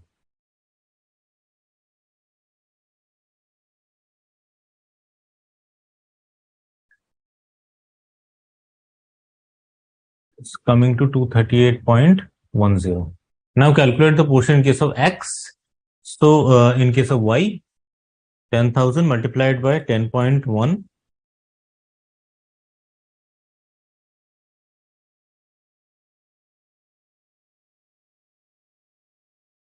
Calculate in case of Z. Number of units 5,000 into 9.8. It's coming to 49,000.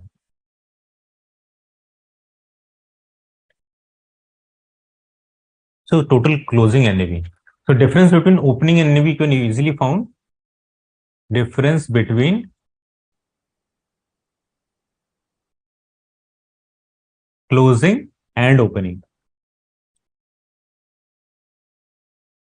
Why this calculation is necessary? In order to calculate the return, closing NAV minus opening NAV. So it will be 495,238.1 minus 5 lakh is coming to 4761.9. Again, opening minus closing means this figure, amount of investment, it is the opening amount, and this figure means 1,01,000 minus 1 lakh. Okay, this 1,01,000 minus 1 lakh. So it is coming to 1,000. This amount is coming into minus because closing NAV is less. Opening NAV is 5 lakh and the closing NAV is 4,95,238.10. Therefore, this amount will be negative because closing NAV is less. Here in this case, closing NAV is higher, 1,10,000, 1,01,000 and opening NAV is 1 lakh. Therefore, 1,000 is in the positive figure. Again, this closing NAV is 49,000 and opening NAV is 50,000. So, the amount will be negative. The difference between closing and opening NAV is negative, minus figure. Now, we have to add the dividend because dividend will be added before calculating the return. So, we will add dividend received. So, dividend received is 9,500 in case of scheme X, 1,500 in case of scheme Y, and nil in case of Z. Again, calculate it.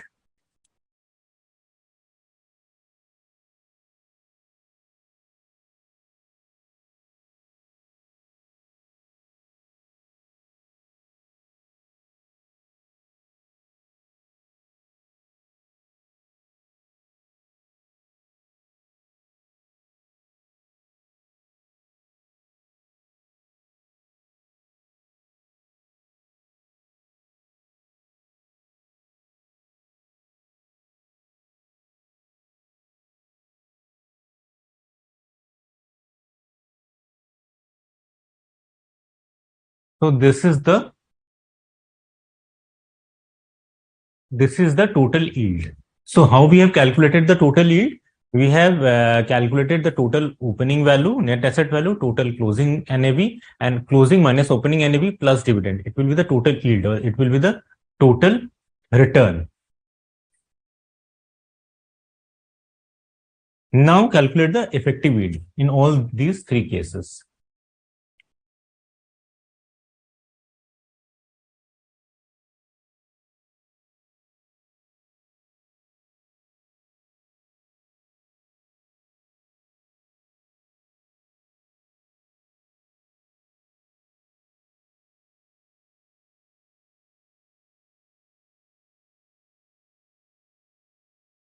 $4,738.1.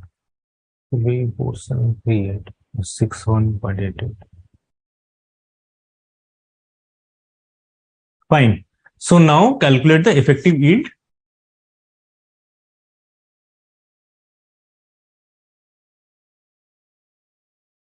Effective yield is equal to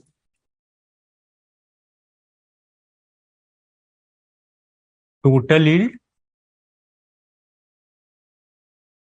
divided by initial investment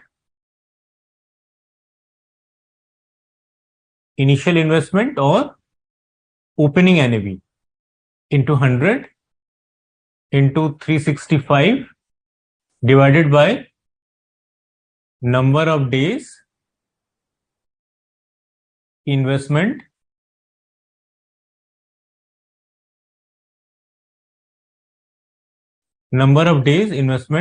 held.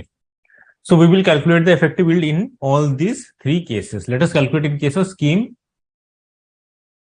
X. Okay. So scheme X, it will be effective yield will be, so what is the total yield in case of scheme X? 4,738.1 we have just calculated, divided by the initial investment. What is the initial investment in case of X? Initial investment is 5 lakh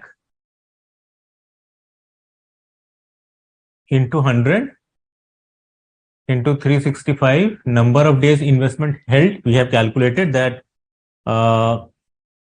the date of investment here we have calculated in the question itself, that in case of scheme X, the date of investment is this 1/2/2018, and it is holding the investment up to 31/3/2019. So we have to calculate the number of days from 1st of December 2018 to 31st March 2019. So it will be for December 31 days, for January 31 days, plus February 28 days, plus March 31 days. So it will be 121 days. So 121 days is the number of days in which investment has been held in Scheme X. This is in case of Scheme X. Okay. So 365 upon 121. Let us calculate it.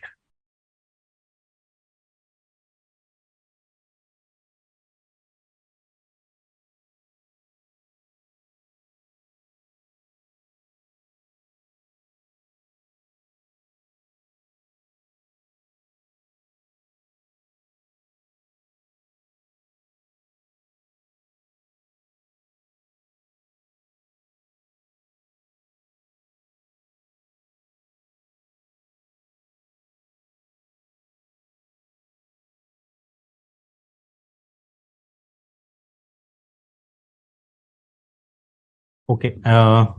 4738.1 divided by 5 lakh into 100 multiplied by 365 upon 121 is equal to 2.85 or 2.86. So effective yield is basically in case of X, it is 2.86. Is it coming?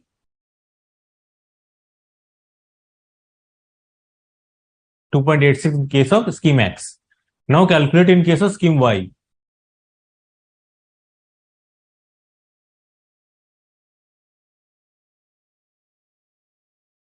So effective yield in case of Scheme Y is total yield. Scheme Y total yield we have calculated 2,500 here. 2,500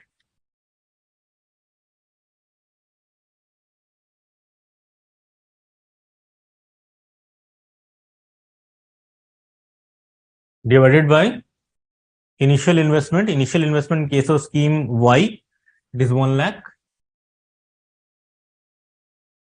into 100 into 365 days divided by number of days investment held. What is the number of days investment held in case of Y? Let us calculate it. Y date of investment is 1/1/2019 and he is holding the investment up to 31/3/2019. So January, February, March. So for January, it will be, I think for Scheme Y, it is 31 January, 28 February, plus 31 March. So it will be 90 days. So it will be 90 days in case of Y. Fine. So upon 90, 2,500 divided by 1 lakh into 100 into 365 upon 90, coming to 10.14. 10.14 effective yield in case of Scheme Y. Now calculate in case of Scheme Z.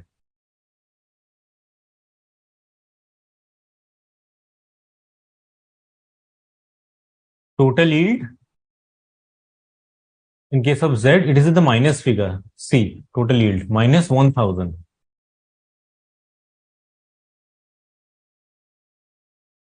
So it is minus 1,000 total yield divided by initial investment. Initial investment in case of Scheme Z, it is rupees 50,000. 50,000 multiplied by 100 into 365 divided by number of days investment held.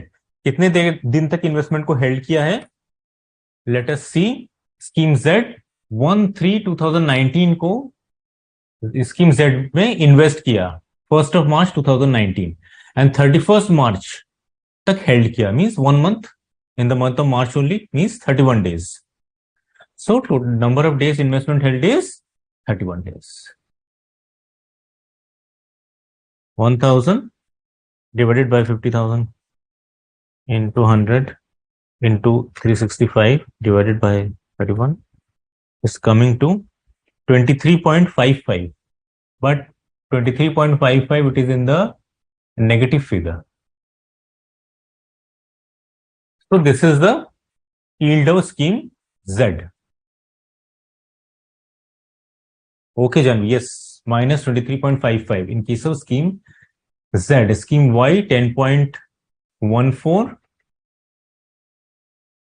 and scheme X, it is 2.86. Okay, Janvi, good. Others, have you been able to calculate this effective yield? Okay, I will again revise this, how we have proceeded with this question. First of all, in this question, what is asking? It is asking effective yield. You have to calculate the effective yield, and effective yield is calculated by with the help of total yield upon initial investment into 100 into 365 upon number of days investment held. What is the yield? Yield is the total return at the end of the maturity period. Yield में क्या क्या चीजें लेते हैं? How, what is taken in the yield? Closing NAV. Yield is the return. We have calculated return before. Closing NAV minus opening NAV plus any dividend plus any capital gain. So in this case, we will calculate the total opening NAV. We will calculate the total closing NAV. As you can see, we have calculated the opening NAV here. Opening NAV per unit is there. With the help of opening NAV and amount of investment, number of units is calculated. Total opening NAV is there. Amount of investment is the opening NAV. And closing NAV per unit is there. We multiply number of units with closing units per unit. We can get the total closing NAV. So closing NAV minus opening NAV plus dividend is the total return or the total yield. From this, we calculate the effective yield. So effective yield is total yield. That is total yield in case of scheme X, 4738.1 we have calculated, divided by initial investment. So initial investment is basically 5 lakh in case of scheme X. We multiplied by 100 into 365 upon 121. So why we multiplied by 365 and divide by 121? Because this yield is for 1 year. This yield is for 1 year. And this yield for actually 121 days. And we have to calculate it for 1 year. Here in the question, it is asking that effective yield on a per annum basis. You have to calculate it on a per annum basis. That is why it has been multiplied by 365. आप लोग में से सोच रहे होंगे 365 से क्यों multiply किया? क्योंकि ये जो इन्वेस्टमेंट हेल्ड कर रखा है 121 डेज के लिए ही हेल्ड कर रखा है. सी स्कीम एक्स में कब इन्वेस्टमेंट किया? 1 दिसंबर 2018. कब मैच्योरिटी है? 31/3/2019. मीन्स 121 डेज के लिए हेल्ड किया. यहां देखा हमने जनवरी में 31, दिसंबर 31, जनवरी 31, फरवरी 28, मार्च 31. तो 121 डेज के लिए हेल्ड किया. सो ये जो कैलकुलेशन है टोटल यील्ड का, that is for it is for actually 121 days. This calculation is for 121 days. Whatever yield we have been calculated, this 4731. So we have to calculate it on a per annum basis, on yearly basis. That is why it has been multiplied by 365. Okay.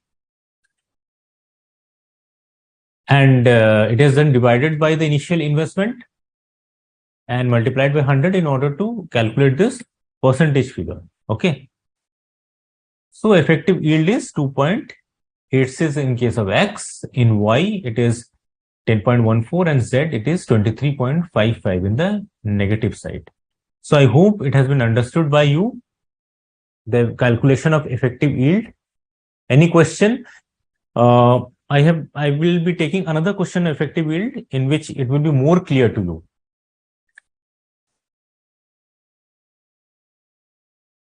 Let us come to question number 7. Let's go through this question number 7 very quickly. Y has invested in 3 mutual fund scheme, X, Y, and Z. Here you can see that amount of investment has been given. Net asset value at the time of purchase, it is actually the opening NAV. Okay.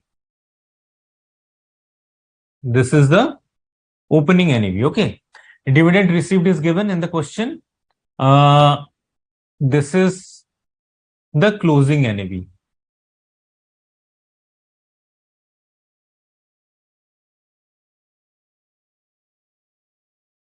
Closing NAV per unit has also been given, and effective yield is given.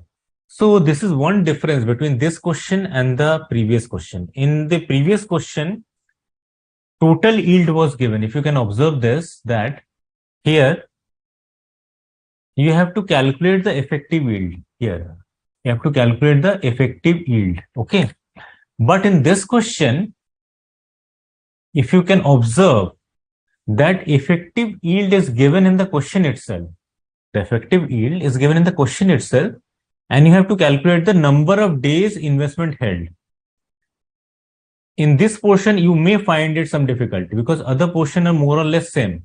Number of units, total NAV, total yield, you can easily calculate. But the number of days investment held, you have to calculate. So the formula will be same, only there will be difference in the figures. So let us calculate this question.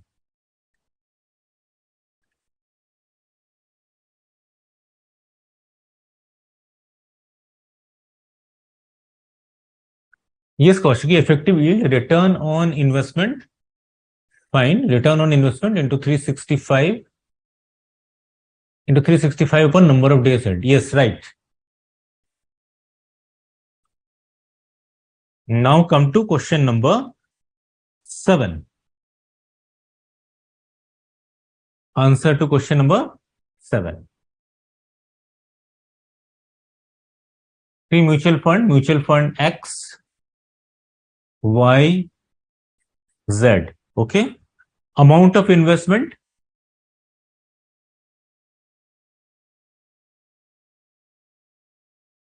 You did this the previous question, so you can solve it with me also simultaneously. Amount of investment 2 lakh, and in case of X, amount of investment 2 lakh in case of X, and opening NAV per unit.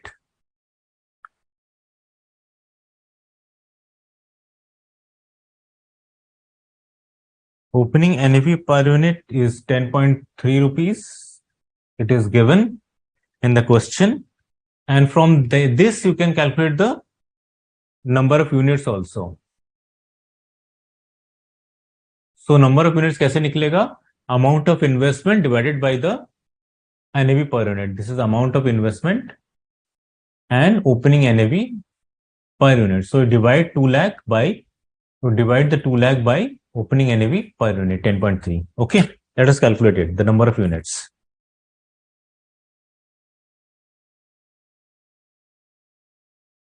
Number of units, it is coming to about,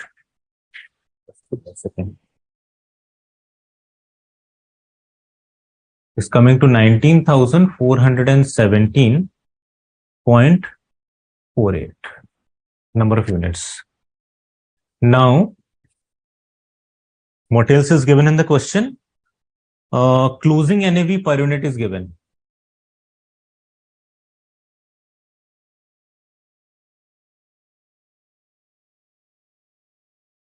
Closing NAV per unit is given. It is 10.25 in case of X.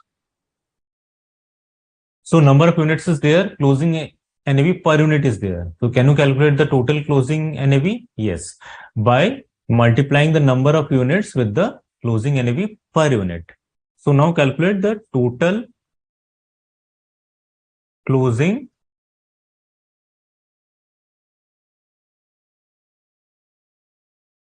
NAV. So total closing NAV, number of units, that is 19,417.48 multiplied by 10.25. So it is coming to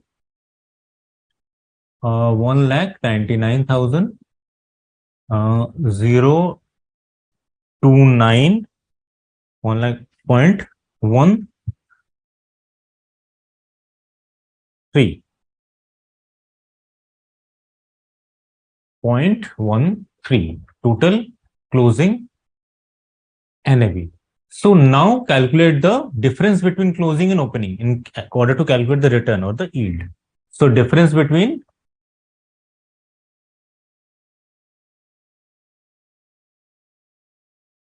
closing and opening. Closing and opening NAV. So this is the closing NAV 199,029, and this is the opening NAV. That is amount of investment is the opening NAV.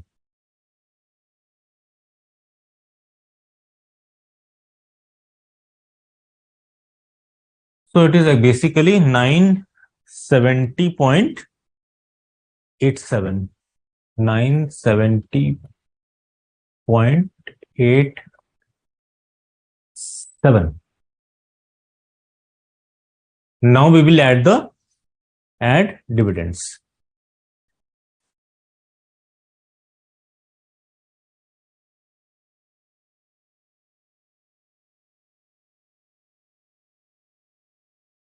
But this figure is in negative, na? Because closing is more.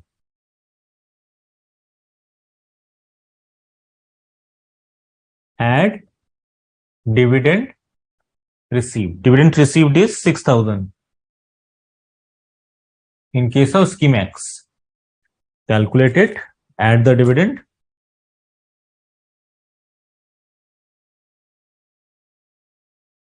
5029.13.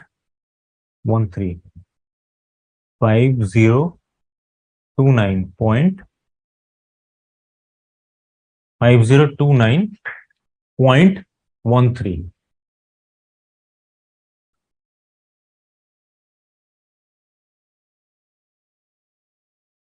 This is the total yield. This is the total yield. So how many part of the question? Now let us look at the question. How many part of the question you have solved? What has been asked in the question? Number of units. You can see the number of units, the total NAV, and the total yield. All of these have been easily calculated. Here, see the number of units. You can mark it as 1. Number of units you have calculated. Second, total NAV as on 31/3/2018, which is the closing NAV. You have calculated, and total yield. The third portion which is asking is total yield. So total yield we have also calculated. So up to this portion, I think there is no problem to you, because you have understood how the total yield is calculated.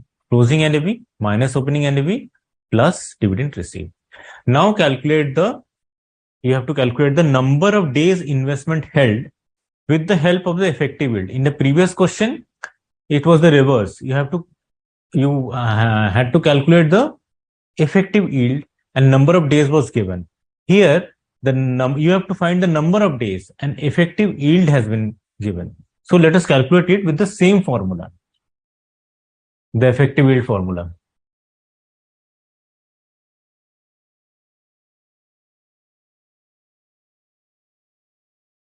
Effective yield is equal to total yield upon initial investment into 100 into 365 upon number of days investment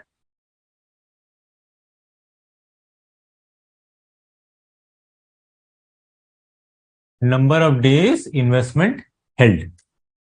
Let us calculate in case of all the three schemes. Schemax.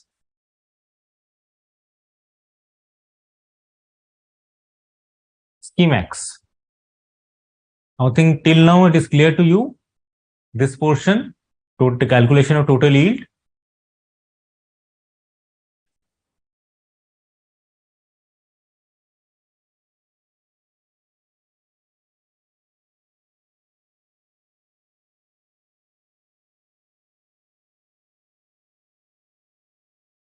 No.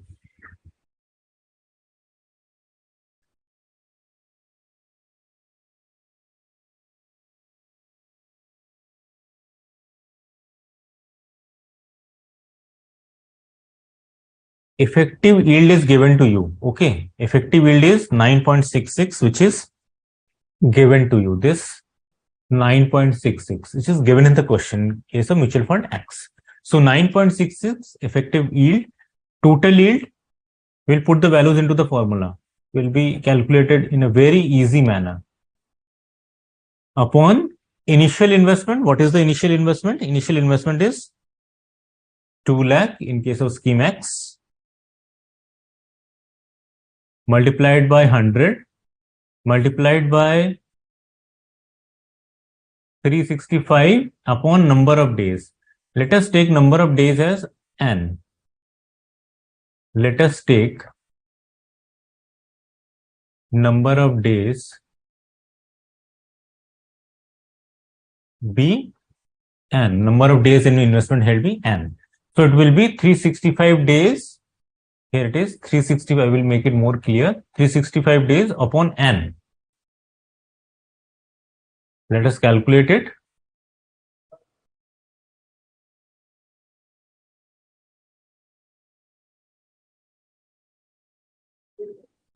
Please calculate along with me.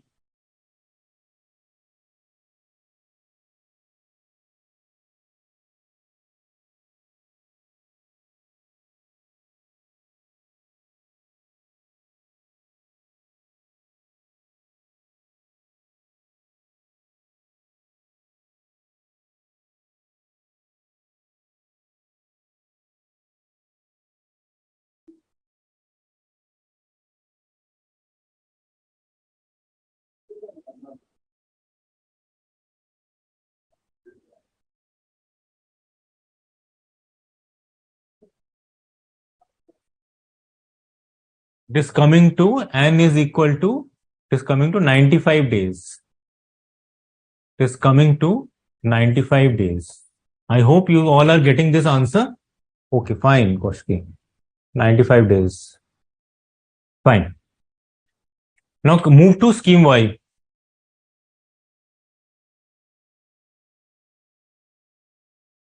Scheme Y, the yield is given in the question 11.66. First of all, in case of scheme Y, calculate this total, all the portions. Amount of investment in case of Y is 4 lakh, and opening NAV, it is given 10.1, and number of units 4 lakh. 4 lakh divided by 10.1 is coming to 39,000, coming to 39,603.96, and closing NAV per unit, it is also given, it is 10. Closing NAV is 10. Multiply it.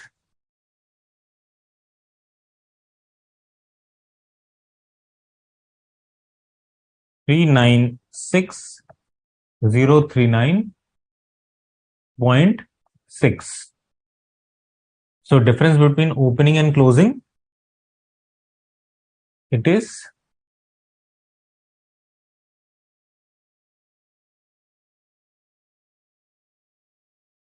3960.39. 3960.40. We round it off. And dividend received is 0 in case of Y.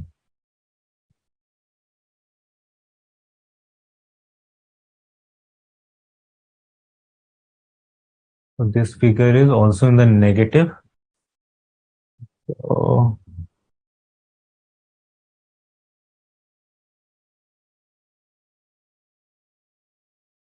So total yield will be on the negative side.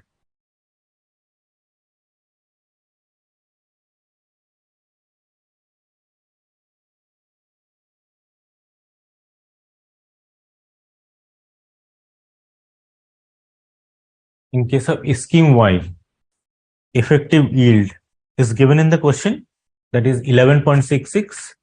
Effective yield is given this 11.66. So this 11.66 is equal to total yield. We have calculated, it is in negative, minus 3960.4, minus 3960.4 divided by initial investment, it is 4 lakh into 100 multiplied by 100 into 365 divided by number of days, which is n. So n will be, so n is equal to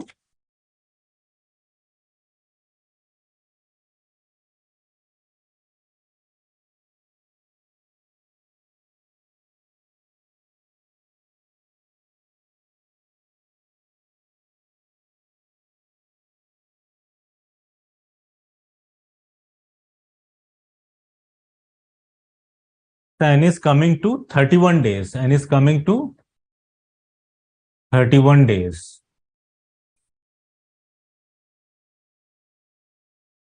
Okay, fine.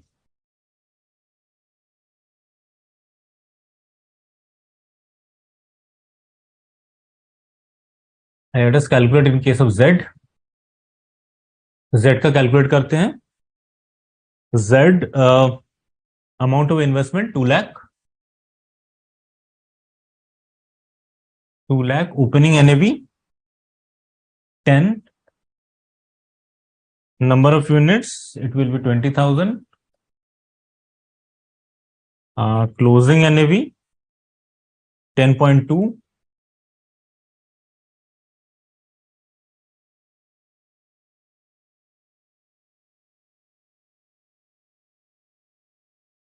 It will be 2,04,000.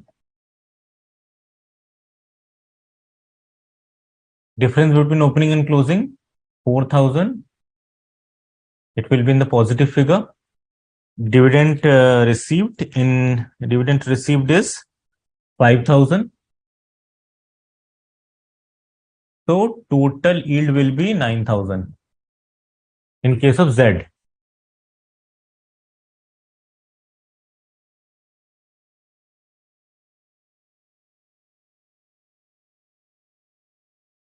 So scheme Z, effective yield is given in the question. Let us see. Effective yield in case of Z, scheme Z is given. This is 24.15. Okay. 24.15 is the effective yield in case of mutual fund scheme Z. So effective yield 24.15, okay, is equal to total yield. Total yield we have just calculated. It is 9,000.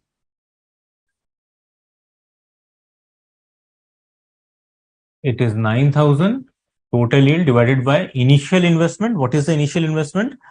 Rupees amount of investment, which is 2 lakh, multiplied by 100, multiplied by 365 days, and number of days investment held we assumed as n. So n is equal to, let us calculate it.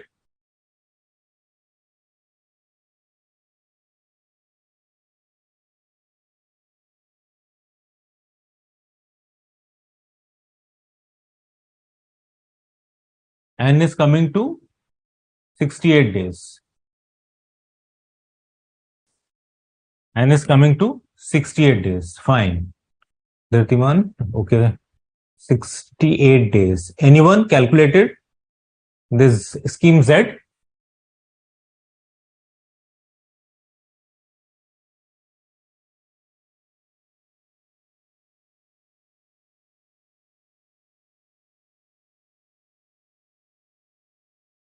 I hope this is clear to you. So how we have approached this question? This question is similar to question number 6, but the only difference is that you have to calculate the number of days investment held, and effective yield is given in the question itself.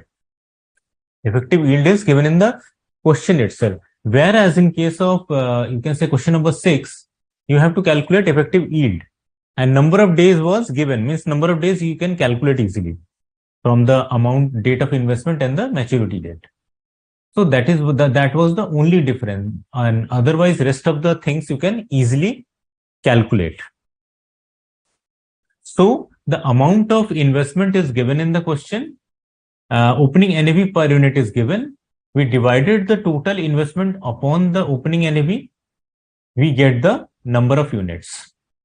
So number of units is given. Closing NAV per unit is also given in the question. From these total number of units and closing NAV, we can calculate the total closing NAV, which is 199, this portion, in case of scheme X. From this, we can calculate the difference between closing and opening in order to calculate the return. Opening और closing के बीच में जो difference है वो negative है. The difference is negative because closing is less than the opening. So minus 970.87, which is the difference between closing and opening NAV, is the negative figure. We add the dividend also for 6,000 in case of scheme X in order to calculate the total yield. Similar calculation takes place in case of scheme Y and scheme Z also. Then we calculate the effective yield. How effective yield is calculated? Total yield upon initial investment into 100 into 365 upon number of days investment held. But in this case, the number of days investment held, this figure, number of days investment held, you have to calculate it. And effective yield is given in the question. So if you apply the excuse me.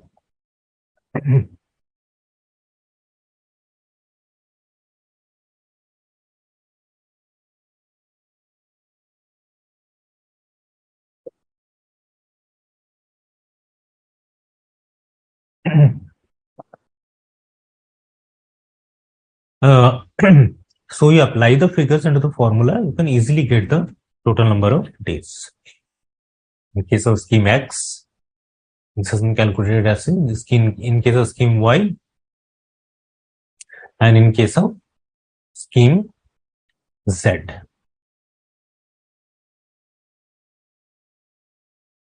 Fine. I shall proceed further. Question number 8.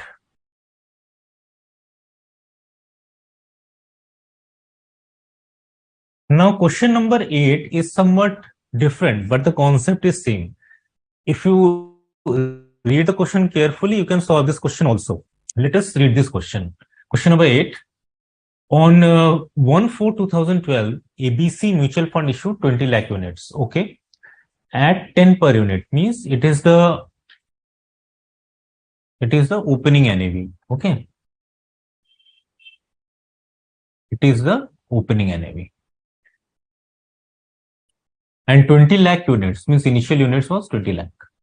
So total opening NAV can be easily calculated. If you can multiply 20 lakh units into 10. Now, relevant expenses were 12 lakh and it invested the amount, so raised capital instrument to build a portfolio of 185 lakh. So if you see that total investment has been made, that is 20 into 10, that is 200 lakh. And out of 200 lakh, the investment which is made is 185 lakh. And there are expenses of 12 lakh. So there's maybe some cash balance. We will calculate just now. During the month, it sold some instruments. And there were fund management expenses also, and used the proceeds in purchasing securities. So instrument have been sold for 63 lakh, and out of the 63 lakh, certain securities have been purchased for 56 lakh. There are certain fund management expenses, expense ratio 8 lakh, out of which 10% was in arrears. On April 2012, means at the end of the month, dividends were, the mutual fund earned dividend 2 lakh. And out of 2 lakh, it distributed 80%. 80% of the realized earnings. Student, this portion is very important. Realized earnings means it not only includes dividend, but it also includes capital gain. You can ask, where is capital gain? Capital gain is here. It disposed of some of the instrument causing 60 lakh. जो 60 लाख के instrument थे उसको 63 लाख में cell किया. Means 63 minus 60, it will be 3 lakh capital gain. So 3 lakh capital gain and 2 lakh dividend. So 80% of that have been distributed. So realized earning includes dividend as well as capital gain. So these things you have to take care of while reading the question. And market value of the portfolio is 198 lakh as on at the end of the month. So this is actually the closing NAV. This is actually the closing market value. NAV has to be calculated by taking the, you can say, cash, because there is a consideration cash. So on this closing market value of the portfolio, cash has to be added, and cash will be calculated after doing all this calculation which are given in the question. After that, you can calculate the annual rate of earning. Earning, you know how to calculate earning. Closing NAV minus opening NAV plus dividend plus capital gain. Okay. So let us now calculate the earnings.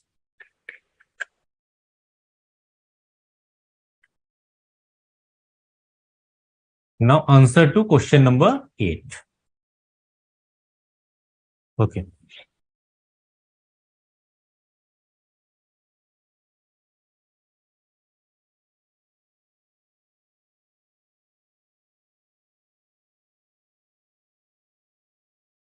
Fine. So what is given in the question is, what is the amount raised by the mutual fund?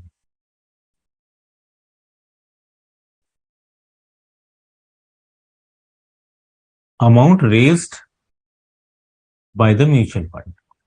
It is 200 lakh, rupees 200 lakh. How 200 lakh is arrived at? Simple calculation.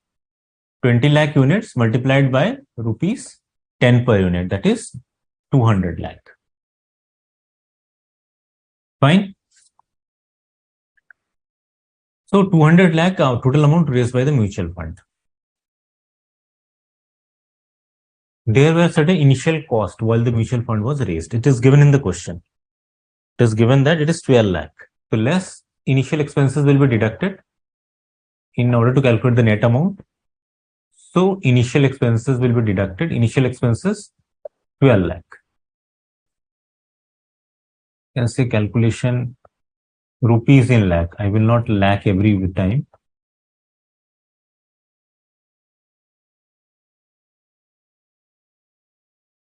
Okay, 12 lakh. So now it is coming to rupees. Now it is coming to 188 lakh. Okay. Out of this 188 lakh, and what is the build a portfolio of 1 lakh? Build a portfolio of 185 lakh. So investment means out of 188, investment made is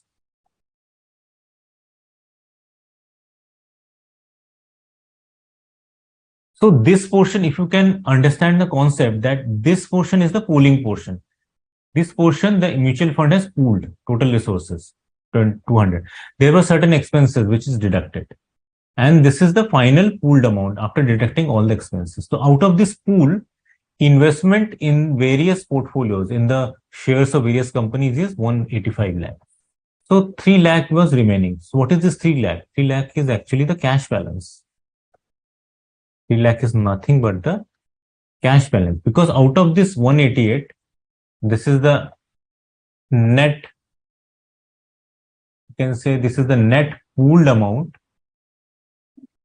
This is the net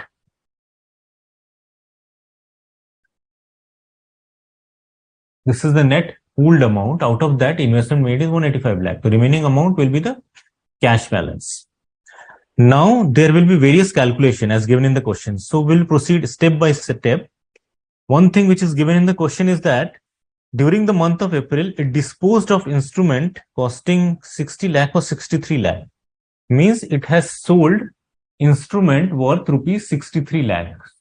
So by selling this instrument, the mutual fund will get cash. So this will be added to cash balance. Okay. So this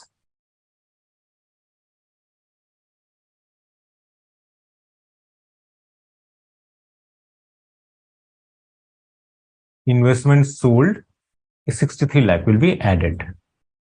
Now, again, it is given that out of this 63 lakh, 56 lakh have been purchased. Here it is given. Out of this 63 lakh, 56 lakh have been purchased. So if 56 lakhs have been purchased, then the cash has been going out. So it will be deducted from the cash balance, this 56 lakh. So what is given? Securities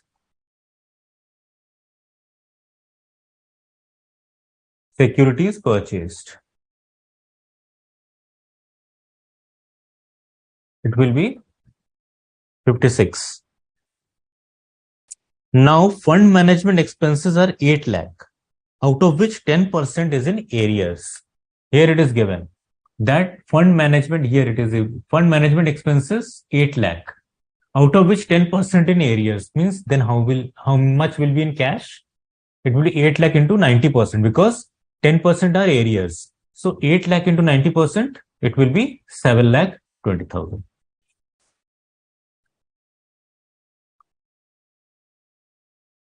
It will be fund management expenses.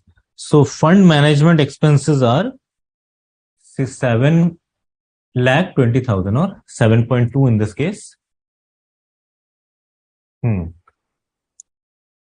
Any other thing? In April 2012, the fund amount dividend of 12 lakh. Now see, on 31st, on 1st April, on April 2012, the fund earned dividend of 2 lakh. Earned dividend means where cash is increasing, so we'll add dividend. It will be dividend received. So dividend received will be 2 lakh. It has earned dividend of 2 lakh and it distributed 80% of the realized earning, means out of 2 lakh, it distributed 80%, means 2 lakh, 80% of 2 lakh, it will be 1.6. And one thing which is very important is realized earning, this portion, realized earning, means it includes not only dividend, but also capital gain. Now, where is capital gain? Capital gain is here. 63 lakh, the unit was cost 60 lakh and it was sold for 63 lakh. So 63 minus 60, it is 3 lakh. So 3 lakh is the capital gain. So on this, 80% has been distributed. So 3 lakh into 80%, it is 2.4. So this is actually dividend, this portion 2 lakh. And this 3 lakh, this portion is actually the capital gain. Okay. I hope it is clear. Now, dividend paid is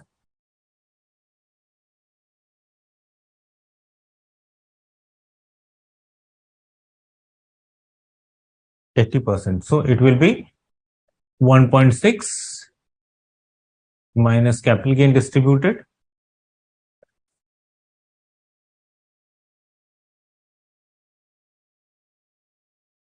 It is 2.4, 1.6 it is 80% of 2 lakh.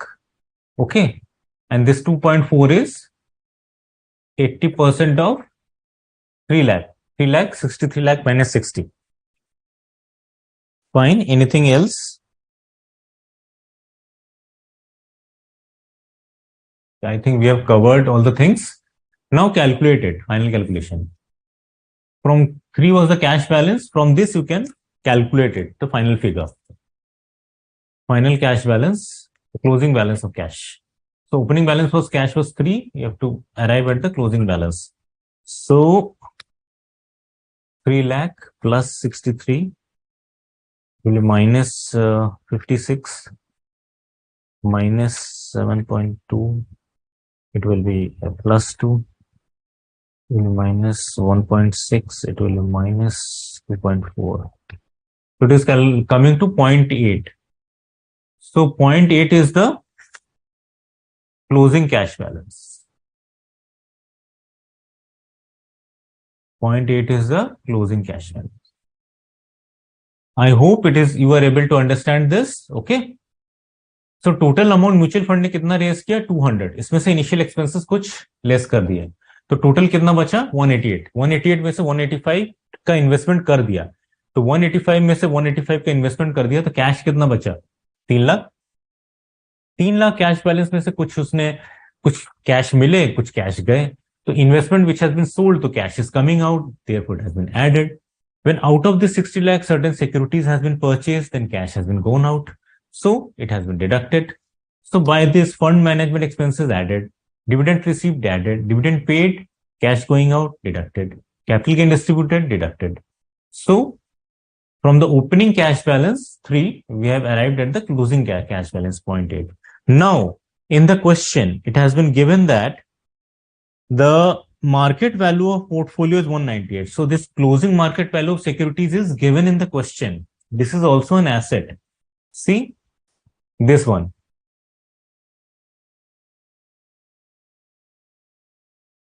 This figure, 198 lakhs. 198 is the market value of portfolio on 31/4/2012.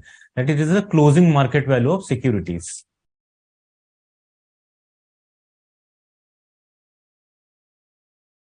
So this is the closing market value. Closing market value is 198. So we'll add the closing market value from the closing cash. So total asset kitna aa jayega? How much will be the total assets? Total assets will be 198.8. This is the total assets. Now, before calculating the net asset value, liabilities has to be deducted. So we have to see, is there any liability? तो हमें total asset में से सबसे पहले ये भी देखना पड़ेगा कि कोई liability है कि नहीं है. We'll see the question whether there is any liability. Here, it is written that 10% was in arrears. 8 lakh fund management expenses were 8 lakh, out of which 10% was in arrears. Means 10% of 8 lakh, it will be 80,000 or 0.8.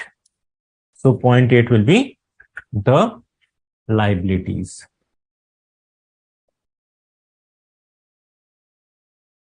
So we will deduct outstanding liabilities. 0.8. So 198.8 minus 0.8. So it will come to 198 only. So 198 is now the net assets value, because we have calculated the total assets and deducted the liabilities. So it is the net assets value, this 198 lakhs. Fine.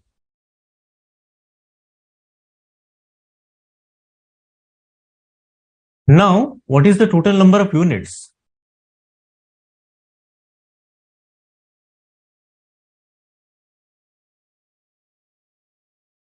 This is 198 lakh. Okay. What is the total number of units? It is given in the question. 20 lakh units. Okay. It is given in the question 20 lakh units. 20 lakhs. So now we can calculate the net asset value per unit. Okay.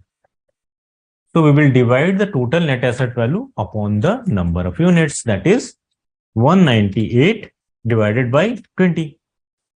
It is coming to 9.9. So net asset value per unit is 9.9. This is the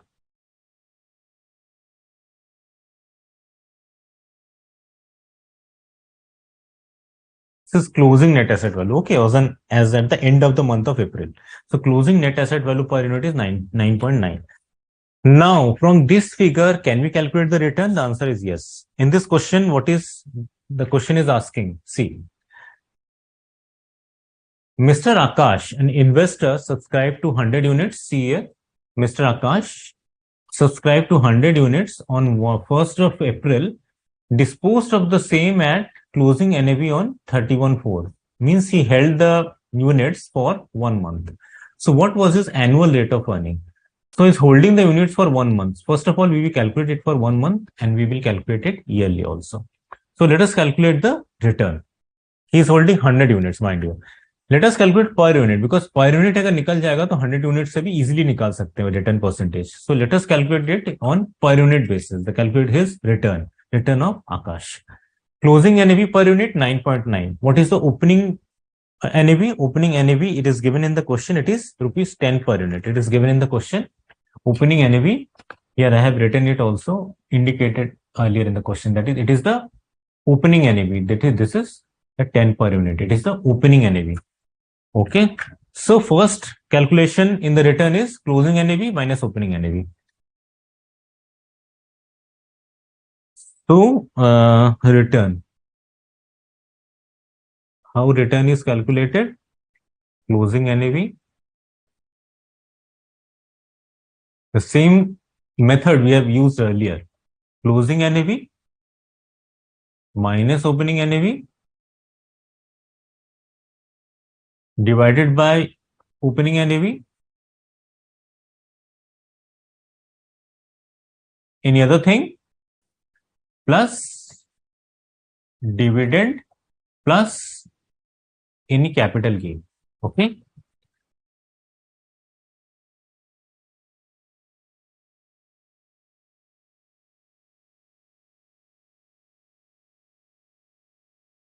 So is there any, here you can calculate the workings. You can calculate the workings separately also. Now the figures of closing NAV और opening NAV is there. हमारे पास closing NAV है 9.9 और opening NAV 10 question में दिया हुआ है. We have to calculate the dividend and capital gain per unit. Dividend has been given in totality. It is 1.6. 1.6 actually it is 1,60,000 and 2.4 capital gain. It is 2,40,000. So total dividend and capital gain is equal to 1.6 plus 2.4 is equal to 4, right? It is 4 lakh. So dividend and capital gain can be calculated per unit. Yes, it will be 4 lakhs divided by rupees 4 lakh divided by 20 lakh units divided by 20 lakh units. I hope you are able to understood that. Total dividend का amount कितना है? 1,60,000, 1.6, because initially we have, it is not 1.6 because initially rupees in lakhs. So 1.6 actually 1,60,000 है. It is 1,60,000. 2.4 जो है 2,40,000 है. The total dividend and capital gain, it is actually, this is 4 lakhs. This is actually 4 lakhs. So dividend and capital gain per unit, it will be 4 lakh divided by 20 lakh units. So per unit dividend capital gain will be, can be calculated by this. So it is 4 divided by 20 is equal to 0.2. It will be 0.2 per unit. Fine. Understood? Now we can put the figure into this formula. Closing NAV 9.9, opening NAV 10, plus dividend and capital gain अभी calculate किया हमने 0.2, opening NAV 10 into 100. Let us calculate it.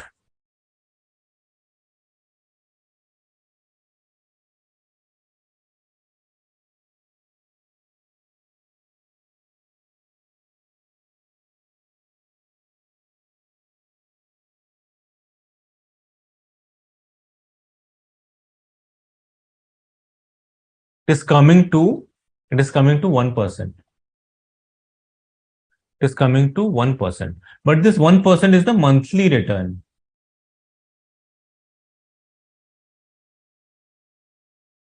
It is actually the monthly return.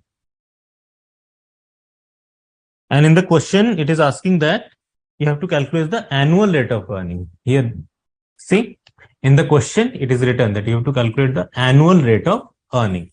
So simple that your monthly return is actually 1%. And you can multiply it by 12. You can easily get the yearly return. So yearly return will be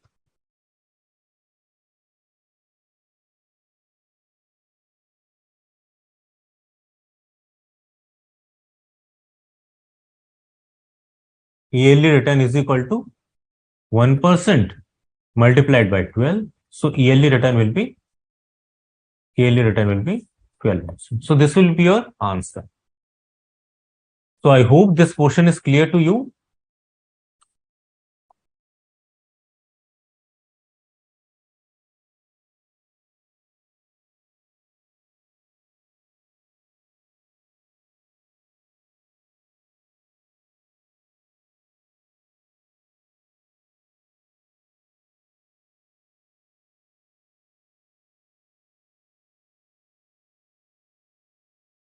Yes, Kaushiki, this dividend 2.4 and 1.6 is dividend earned on the basis of the investor, because we are calculating the return of the investor. For mutual fund, it is expenses. So the dividend and capital gain is actually expenses on the part of the mutual fund, but it is return on the part of the investor.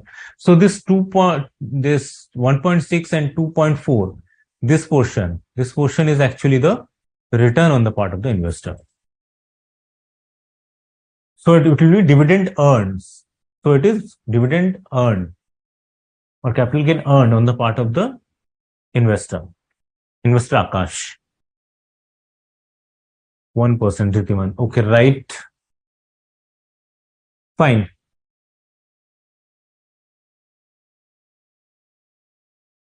Okay, shall I proceed now to the next question? In between, you can ask anything from this question if anything comes to your mind later.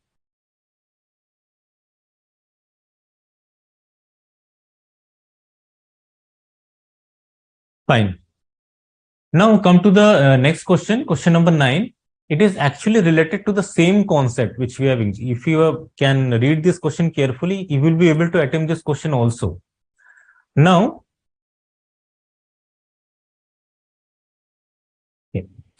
read the question number 9 very carefully. A mutual fund introduces two schemes, dividend plan D and bonus plan B. Okay, there are two plans and face value is 10, and Mr. K has invested rupees 2 lakh in the dividend plan and rupees 2 lakh each in dividend plan and bonus plan. Means mister के ने 2 लाख रुपए dividend plan में भी लगाया और 2 लाख रुपए bonus plan में भी लगाया.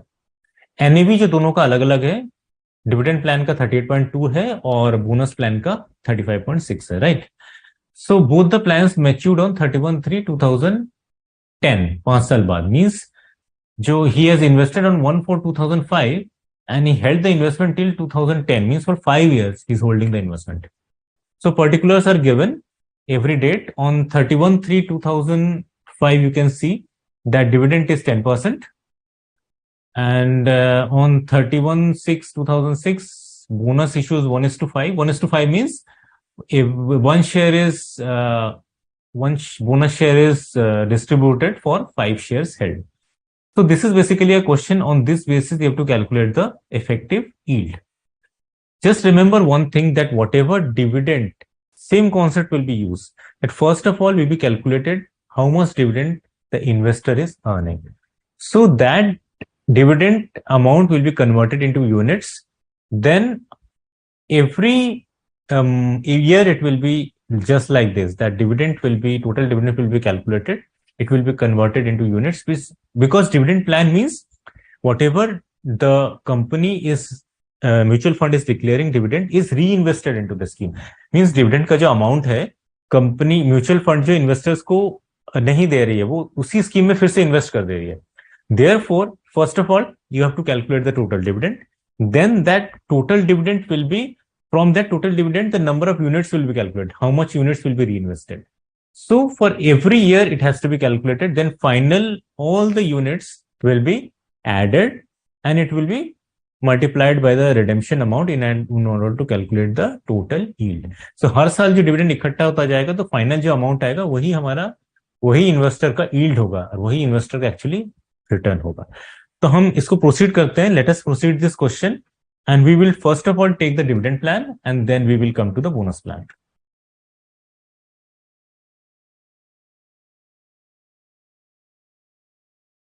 Now let us take question number 9.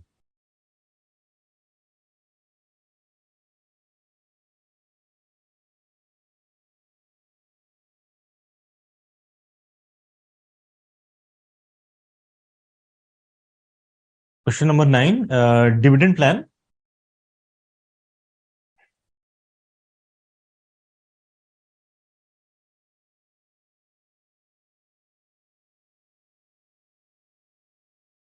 Okay.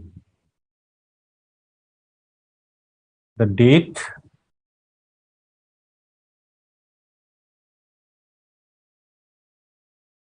investment. This is a dividend payout.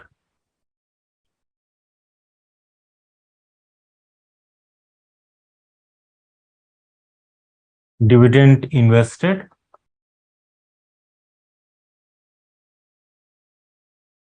NAV,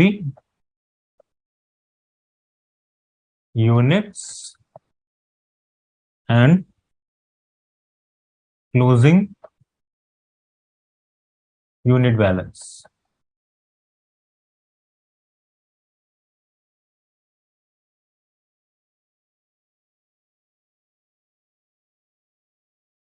Fine. Let us calculate it. So investment has been made on 1/4. Investment has been made on 1/4/2005. Total investment 2 lakh. 1/4 no dividend. NAV, opening NAV 38.2. 38.2. See in the question, it is given 38.2. This portion. Okay. This is the opening NAV of the dividend plan, 38.2. So 38.2, and number of units you can easily calculate. Total investment amount has been there, rupees 2 lakh. This is NAV per unit. You can calculate the number of units. So divide this 2 lakh divided by 38.2. You can calculate the 5235.6. 5235.6. This will be the closing balance also, 5235.6. Now we will calculate the dividend. So come to the, on the 39/2005, 39/2005, no investment, dividend payout is 10%. Dividend payout is 10%.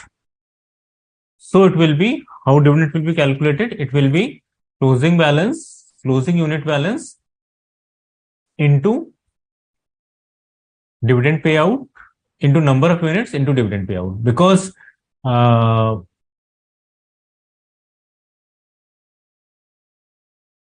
because dividend is always calculated on the face value. So this is calculated as, every year it will be calculated like this.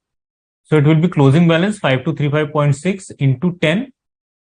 This is the face value into 10%. So this way the dividend will be calculated. 5235 to 35.6 into 10 into 10%. So this will come to the same amount.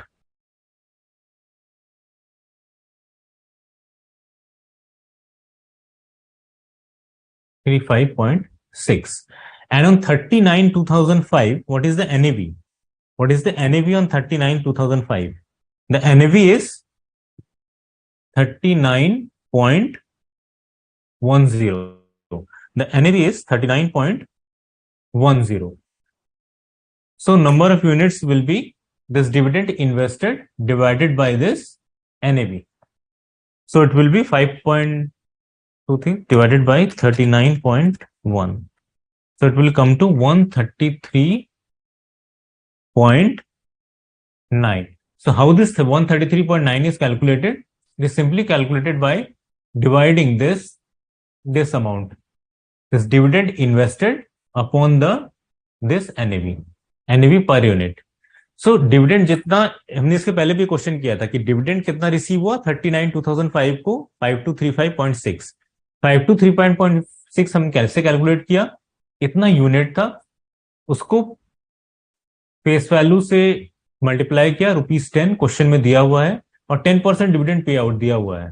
तो 5235.6 multiplied by ₹10 into 10%, so amount वही आया 5235.6. This is the amount dividend invested.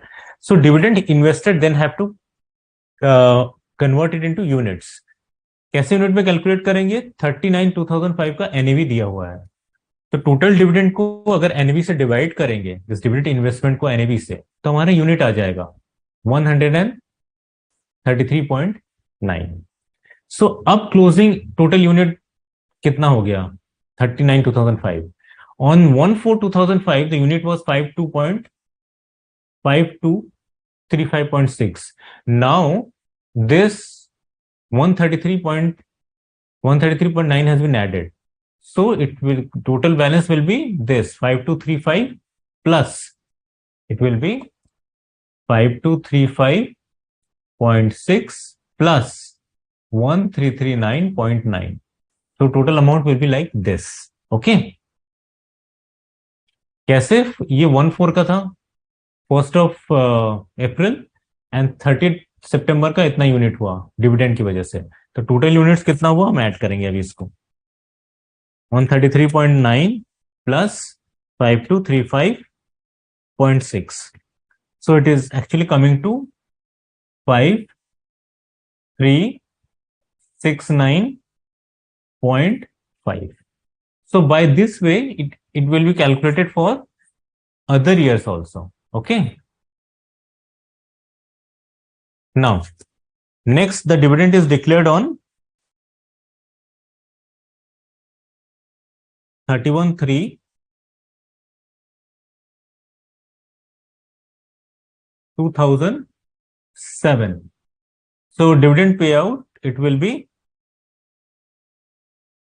15%. Dividend reinvested, same method. In this, how it will be calculated? Previous unit, that is 39 2005 का unit कितना था, 5369.5. Okay, multiplied by 10 face value into 15%. Okay, so 5369.5 जो कि 39 2005 का unit था, 5369.5 into 10 into 15%. So it is coming to 8054 dividend reinvestment, 8054.25. अब इसको units में कैसे कन्वर्ट करेंगे, एनएवी दिया हुआ है 31/3/2007. Let us see what is the NAV of 31/3/2007. It is 44.2. It is given in the question 44.20. See 44.20 it is given in the question 31/3/2005. Okay, so 8054.25 divided by 44.2, it is coming to, divided by 44.2, it is coming to 182.22. So it is the number of units because of reinvestment of dividend. So on 31/3/2007, on 31st March 2007, what will be the total number of units? It will be the opening balance of the previous date plus the units increase because of reinvestment. So it will be 5369. So it will be 5369.5, जो कि पहले का reinvestment था 39 2005 plus 133.9 because of units increase because of dividends. So total कितना हो गया, पहले का यूनिट था 5369, डिविडेंड को रीइन्वेस्ट करने की वजह से इतना यूनिट्स और बढ़ा, तो टोटल यूनिट्स कितना हो गया 5369.5 plus 133.9 is equal to 5503.4.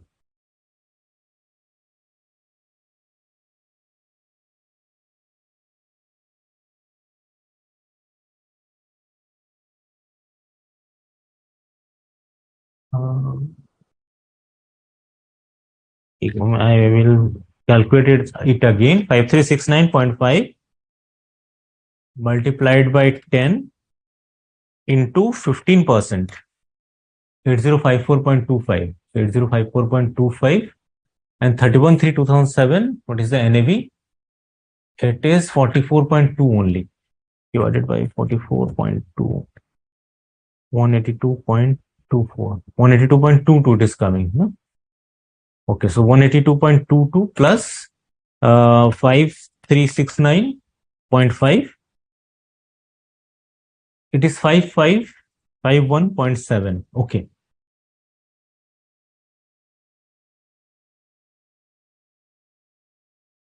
It is coming to actually 5551.7. Okay.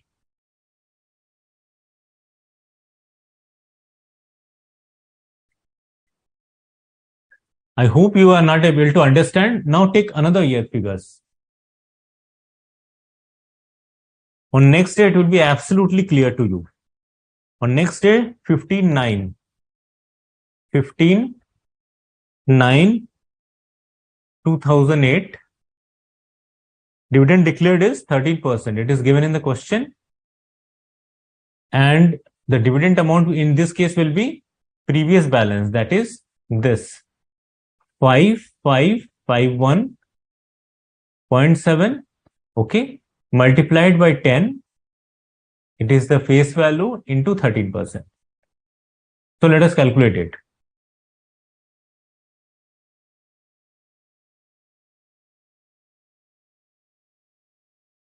So it is coming to 7217.24. 7217.24. NAV of the dividend is given. NAV on 15/3 is given 45.05. 45.05. So you have to convert this dividend investment into units. So 7217.24 divided by 45.05. So it is coming to 160.21.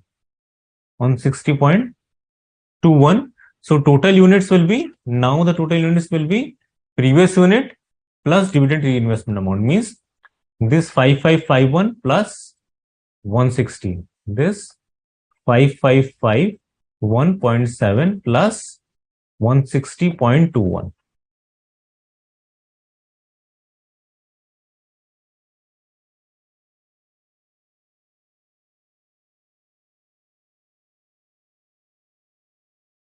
It is coming to 5711. 711.91. Okay.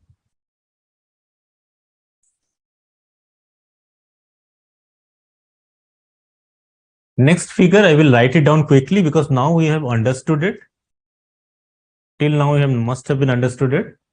27. 3. Next dividend received on 27th of March 2009. Dividend is 16%. Dividend is 16% and dividend invested same amount. 5711 multiplied by 10 into 16%. So let us calculate it quickly. It will come to 9139.07.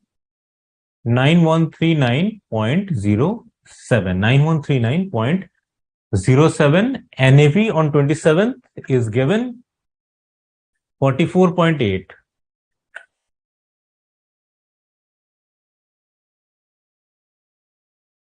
44.80. So you will divide this amount by the NAV per unit. 9139.07 divided by 44.8. So it is coming to 203.99, or you can safely write it as 204.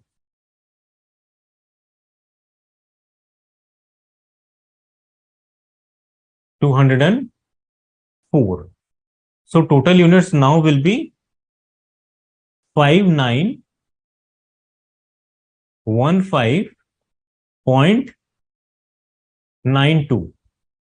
5915.92. So this figure, after that, no dividend is declared. If you can see in the question, after 27th of March, no dividend is declared. So this amount you can take as the redemption unit. So redemption value will be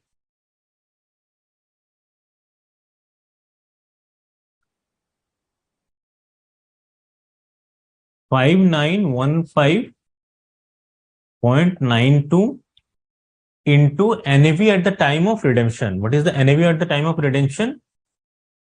NAV at the time of redemption, this is 40.4. NAV at the time of redemption is 40.4.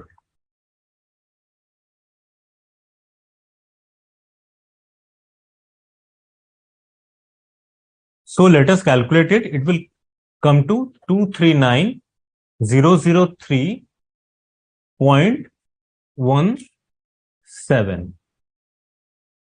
So from this, in order to calculate the return, you have to deduct the initial investment.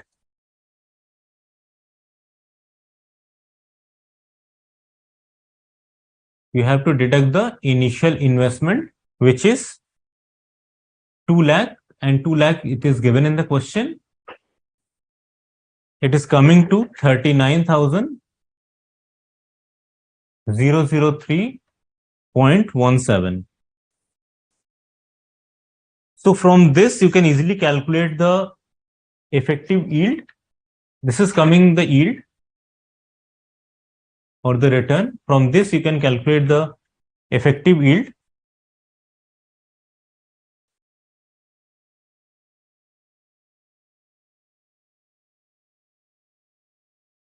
So effective yield is equal to 39,003.17 divided by 2 lakh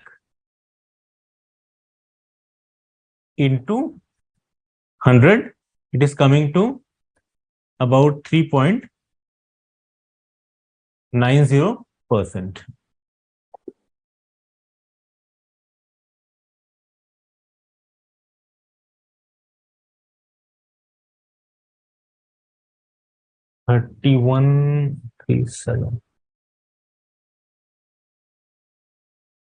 No, 31/3/2007, only dividend has been declared, Koshki. Okay. 5915.3. Fine. You have calculated the redemption value. I think effective yield, you must have been calculated, all of you.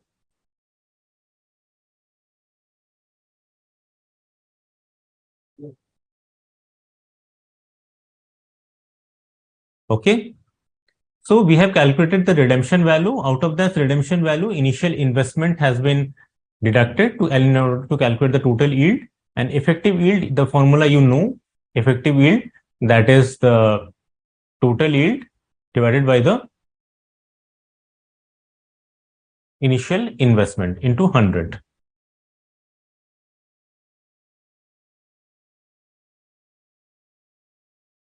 And in this case, this investment has been held for 5 years. But in the question, it has been asking that effective yield you have to calculate for about per year, for 1 year. Therefore, it has been divided by this 5. Therefore, it has been divided by 5. So effective yield has been calculated at 3.9%. 3.9 effective yield dividend plan. Okay, Kaushiki, fine. Your answer is coming. Anyone who has any question in the up to this portion?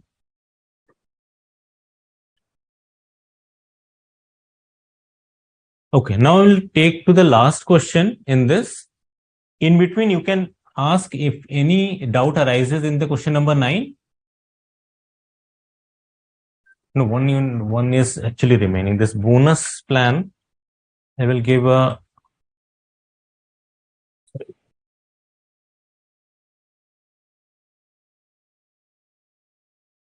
Bonus plan is comparatively easier in regard to dividend. You have understood the dividend because in dividend plan I have discussed in detail in the dividend plan. Let us calculate this bonus plan also.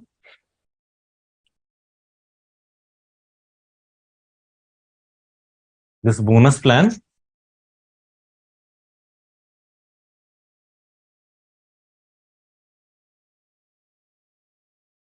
State amount invested, units, total balance, and NAV per unit. NAV per unit. On 1/4/2005, the total investment has been 2 lakh. And in the question, if you can see that the net asset value in case of bonus issue is 35.6. So you have to divide 2 lakh upon 35.60. So this unit will come 5617.98. This figure will come by this. Total amount invested 2 lakh divided by the you can say net asset value at the time of investment, which is 35.6 in case of bonus plan. Okay, so amount investment is 5617.98. We just have arrived into this figure. So total balance will be same because there is no bonus issue on that day. And net asset value per unit, it is given in the question 35.60. Then on 30th of June 2006, bonus issue is declared. Bonus issue, if you can see in the question, it is 1:5. One bonus share is issued for every 5 shares held. And what is the total number of units? Total number of units is 5617.98. So it will be divided by 5 in order to calculate the bonus shares. So the amount which is coming is 1123.60. So this amount 5617.98, that is the balance as on 1st of April 2005, will be this balance and this bonus balance, this bonus units will be added in order to calculate the total units. So it will be 5617.98 will be added 1123.60. So this final amount which will come is 6741.58. Okay. So this final balance is 6741.58.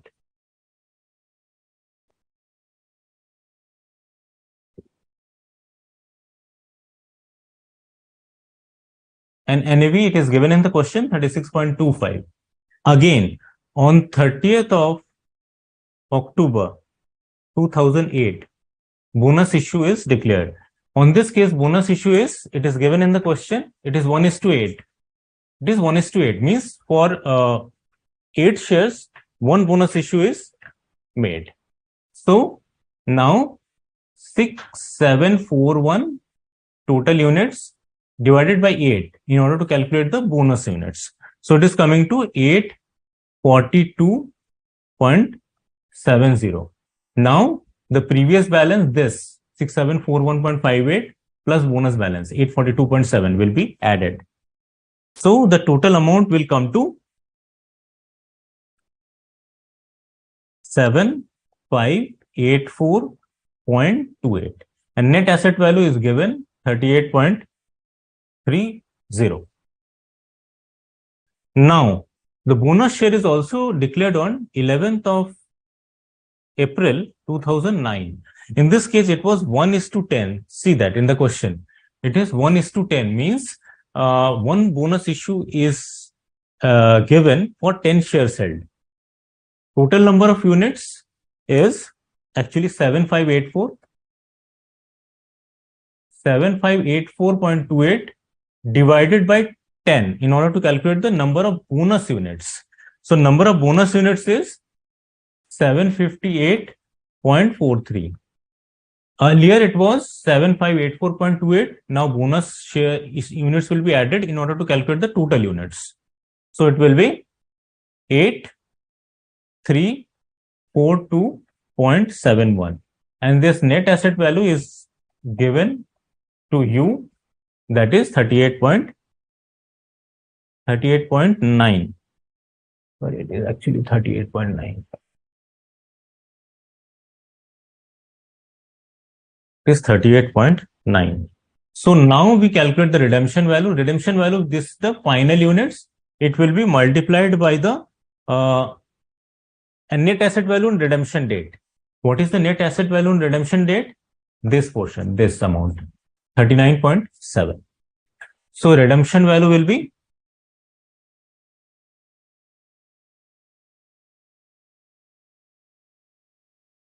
is equal to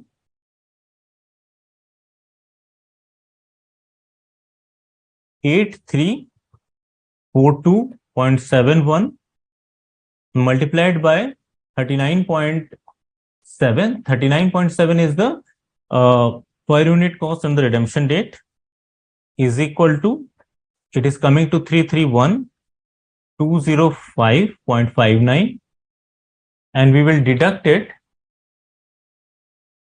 from redemption value. Initial investment will be deducted, just like in the case of dividend. So initial investment is 2 lakh. It is given in the question. So final amount coming is, yield is coming is 1,31,205.59 yield.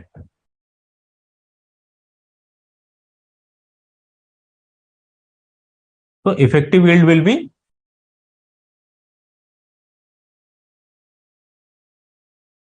is 1,31,205.59 divided by 2 lakh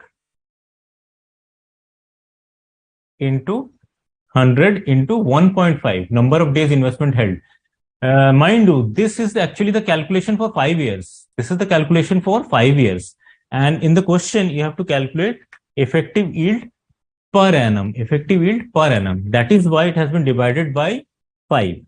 In both the cases, it has been divided by 5. Okay.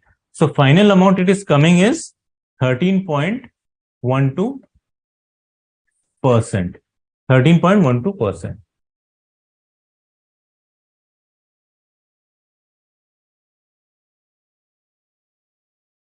No, Koshuki, actually in initial investment amount, investment unit is wrong. It is 2 lakh. Actually, please check initial investment, because Mr. K, if you see the question, Mr. K has invested 2 lakh in both the dividend plan as well as bonus plan.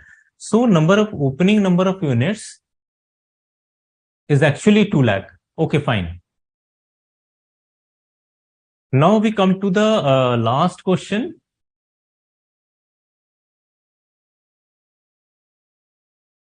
In the last question, this is slightly conceptual. I will try to make it understand and then I will solve it quickly. Okay. There are 2 mutual funds, D mutual fund and K mutual fund. They are closely ended schemes. Closely ended schemes means those schemes which are for a few period. NAV for mutual fund D is 70.71. But out of this 70.71, 99% is equity and remaining is cash. So from this 9.1, we have to calculate how much portion is equity and how much portion is cash.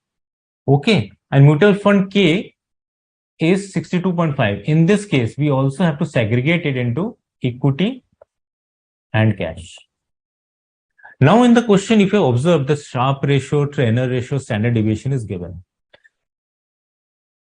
The relevance is here, the important portion. The share market goes down by 5% within a month. The share market goes down by 5% within a month. Then if the share market goes down by 5%, it will have the effect on the mutual fund also. So how much the mutual fund will also go down? For this, we have to calculate the beta, because if you remember, beta shows the volatility. So how beta will be calculated? Beta will be calculated with the help of this Sharpe ratio, Trainer ratio, and standard deviation. We will see how. So let us proceed to solve this question.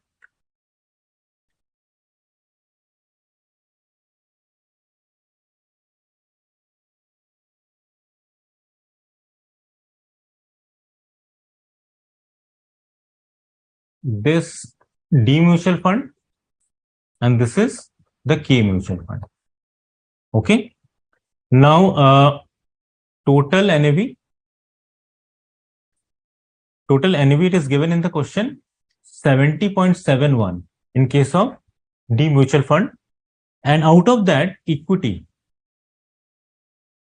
is actually 99%.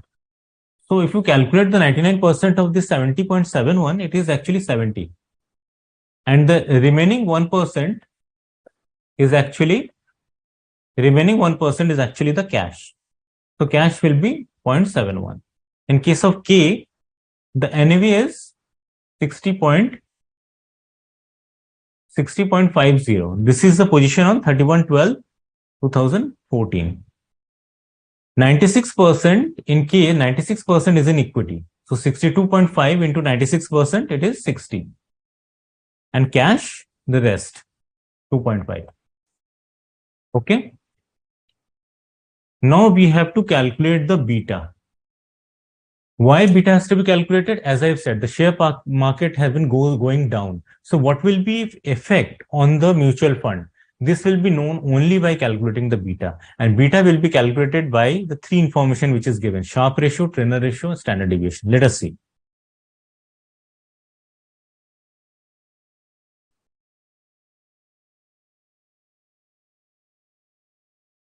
Sharpe ratio is equal to average annual return minus expected return upon standard deviation. Average annual return, we can say AR, and I will signify this is as ER. Okay. If you see in the question that the Sharpe ratio is given, and the standard deviation is also given. Sharpe ratio is given and standard deviation is given. So AR minus ER can be calculated. Let us see in case of both mutual funds, D mutual fund and K mutual fund. Fine.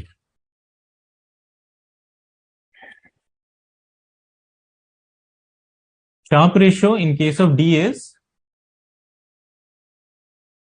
Sharpe ratio is 2, AR minus ER, average return minus expected return upon standard deviation. Standard deviation is also given in the question, 11.25. If you can see that 2 is the Sharpe ratio in case of D, and 11.25 is the standard deviation. Okay. Now let us calculate it. AR minus ER, average return minus expected return in case of D mutual fund is 22.5. Similarly, in case of A calculation, Sharpe ratio given in the question 3.3 is equal to average return minus expected return divided by standard deviation given in the question 5. So AR minus ER in the case of K mutual fund is 16.5.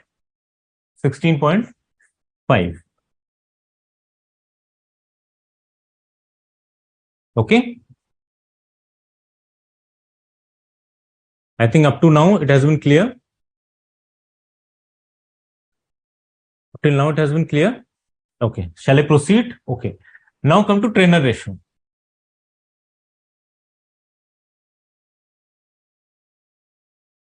What is the formula of Trainer ratio? Trainer ratio is equal to AR minus ER, means average minus expected return upon beta. So Trainer ratio is given. Trainer ratio is given in the question. AR minus ER we have already calculated here. So on that basis, can beta be calculated? The answer is yes. Let us calculate it for beta for both the mutual fund, D mutual fund and K mutual fund.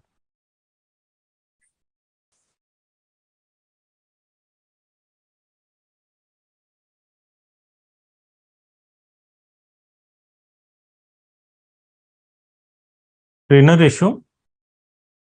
Trainer ratio is given in case of D mutual fund. It is 15.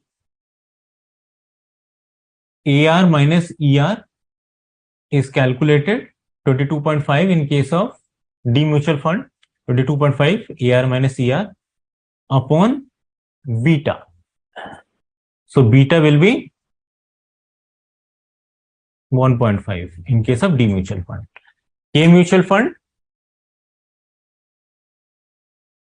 K mutual fund trainer ratio is given 15. AR minus ER, that is average expected return, average return minus expected return, we have already calculated 16.5 in case of K mutual fund. It will be 16.5 divided by beta. So beta will be 16.5 divided by 50, it will be 1.1. So we have calculated the beta in case of both D mutual fund and K mutual fund. Now come to the question again. The share market prices goes down by 5% within the month. So what will be effect on the mutual fund? This effect on mutual fund will be known by calculating the beta. We have just calculated the beta. We will now see what will be its effect on the share price. We will say what will be the effect on both the mutual fund, the value of both the mutual fund.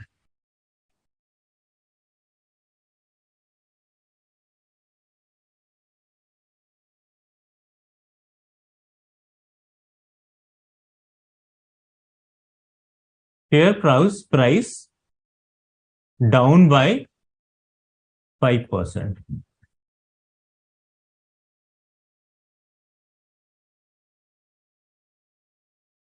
Then effect on mutual fund will be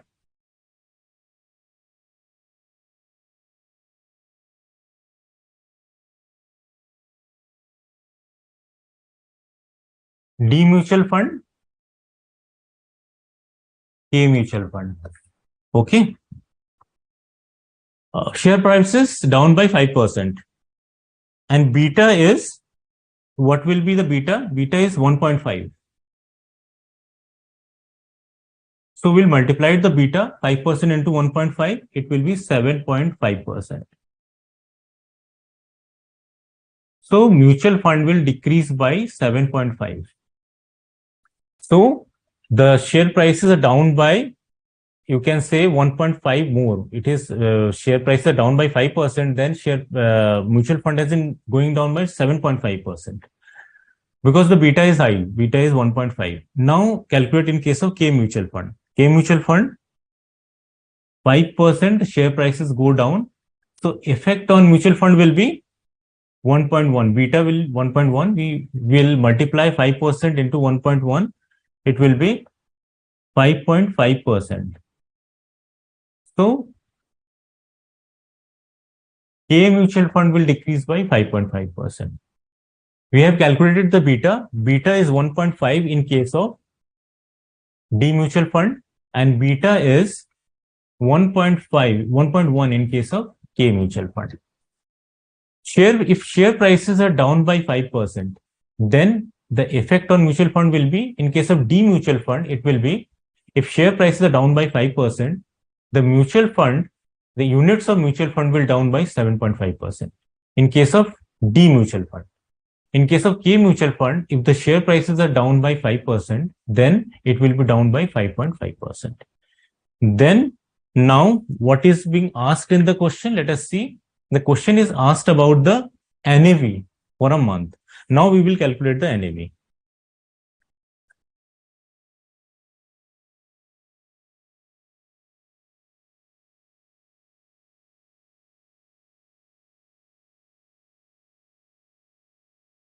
Calculation of net asset value. In case of both D mutual fund and K mutual fund.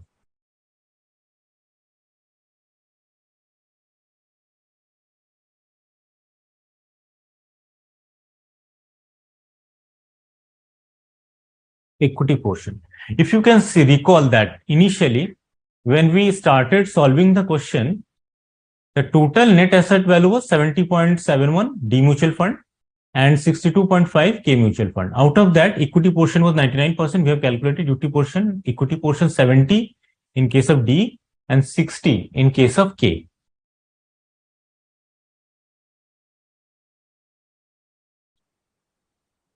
Now, equity portion is 70, but does the value will be same in case of the mutual fund? The answer is no. Because of this, you can say volatility, because of this beta factor. And decrease is 7.5%. So, if 7.5% has been decreased, so equity will be down by calculated at 94.5%. Because the decrease is actually 92.9. It is actually 92.5%.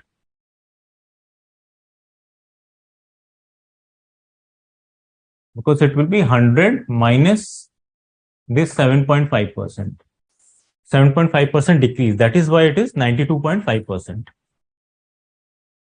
70 into 92.5%, it is coming to 64.75.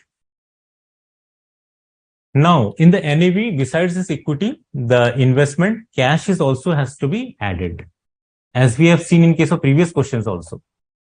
So add cash. But another thing we have to take care of, that expenses have also to be deducted. The information regarding expenses is given in the question. Average annual cost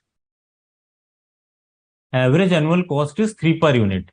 But this is the average annual cost. We are calculating this for a month.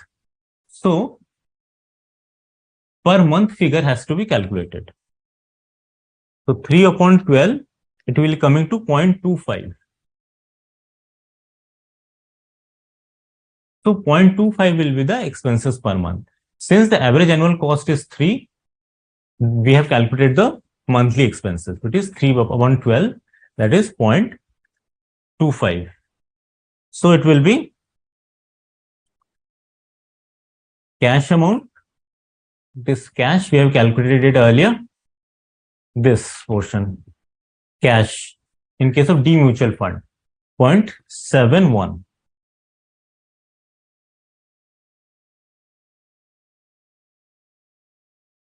So,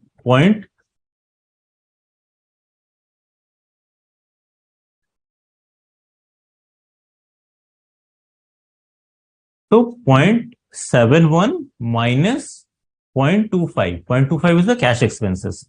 So it is coming to 0.46. So total NAV will be 65.21 in case of D. Now coming to K. K, the total investment equity, we have calculated, it is actually 60. We have just seen that.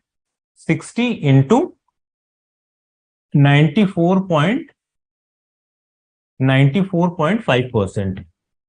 How? This decrease in case of K mutual fund is 5.5%. So this will be 100 minus 5.5%. So it will be 94.5%. So this is actually coming to 56.7. Again, cash has to be added, and cash is in case of K mutual fund. Cash in case of K mutual fund, this 2.5 is the cash in case of K mutual fund.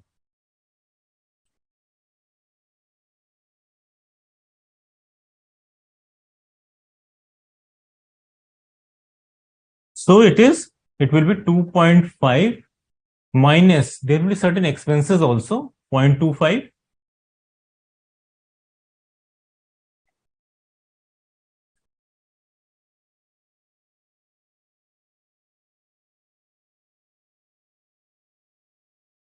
This 2.5 minus 0.25. So cash will be 2.25.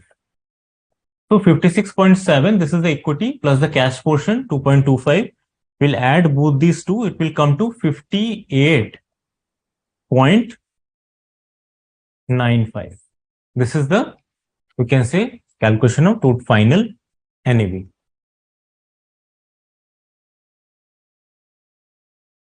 It was 3 per unit. Do we have only 1 unit?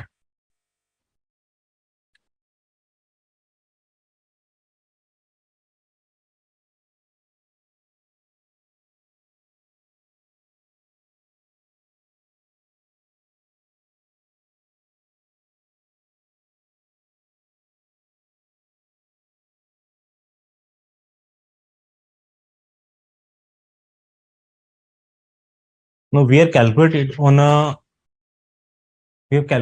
per unit basis, no? 70.1 and all this.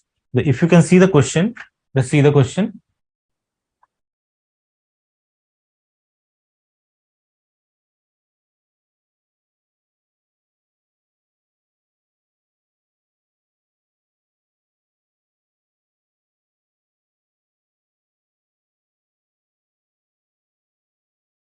This is 3 per unit. This is cost. The 3 per unit is cost. So this is actually the per unit cost yearly. But since we are calculating it for a month, so we have calculated this, divided the 3, which is the annual expenses, by the 12 in order to arrive at this monthly expense, that is 0.25. Okay, so this is per unit. That is why you have deducted here this 0.25 here.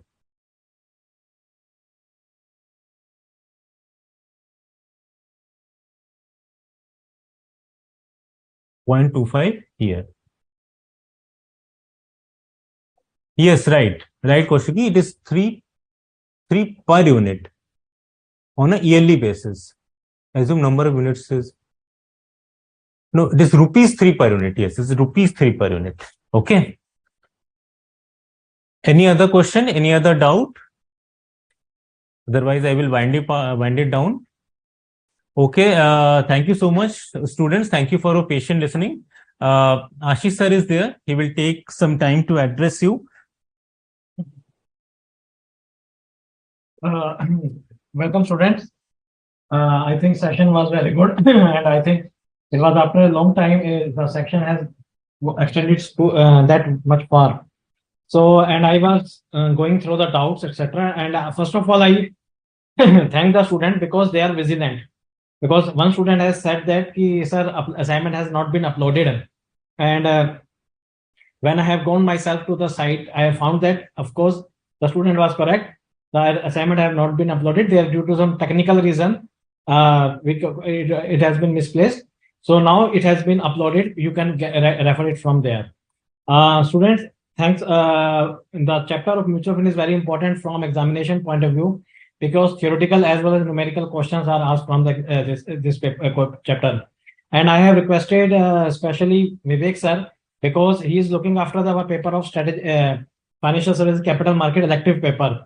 So I think there can be no other better person than him to take up this topic. I thank you, Vivek sir, for your sparing your precious time and enlightening the student on the same topic. Thank you. Now, student, as our customary practice, I am sharing with you our email ID, sfm-final@ici.in,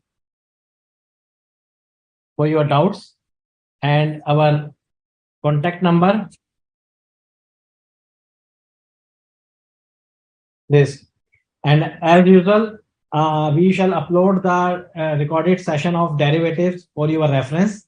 And in the after you go through this session, we will arrange one class live as per our schedule. There is a schedule. We have clearly mentioned when the class will take place. So Devas sir will summarize all the session in one class, and also will take up your query. Okay, student, keep on keep on studying what we have discussed in today's class. And if you have any issue, so please do contact us. Okay, students, have a nice day. Okay, sir. Thank you very much. Thank you, sir. Thank you.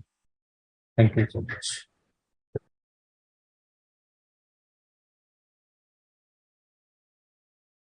Wait, why we don't have the study material and elective paper and how to prepare?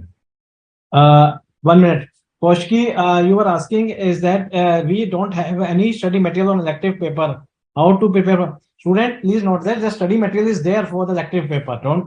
I don't know from where we have got misguided. It is already on study material. It is already on website. So please go through the same. Okay, thank you.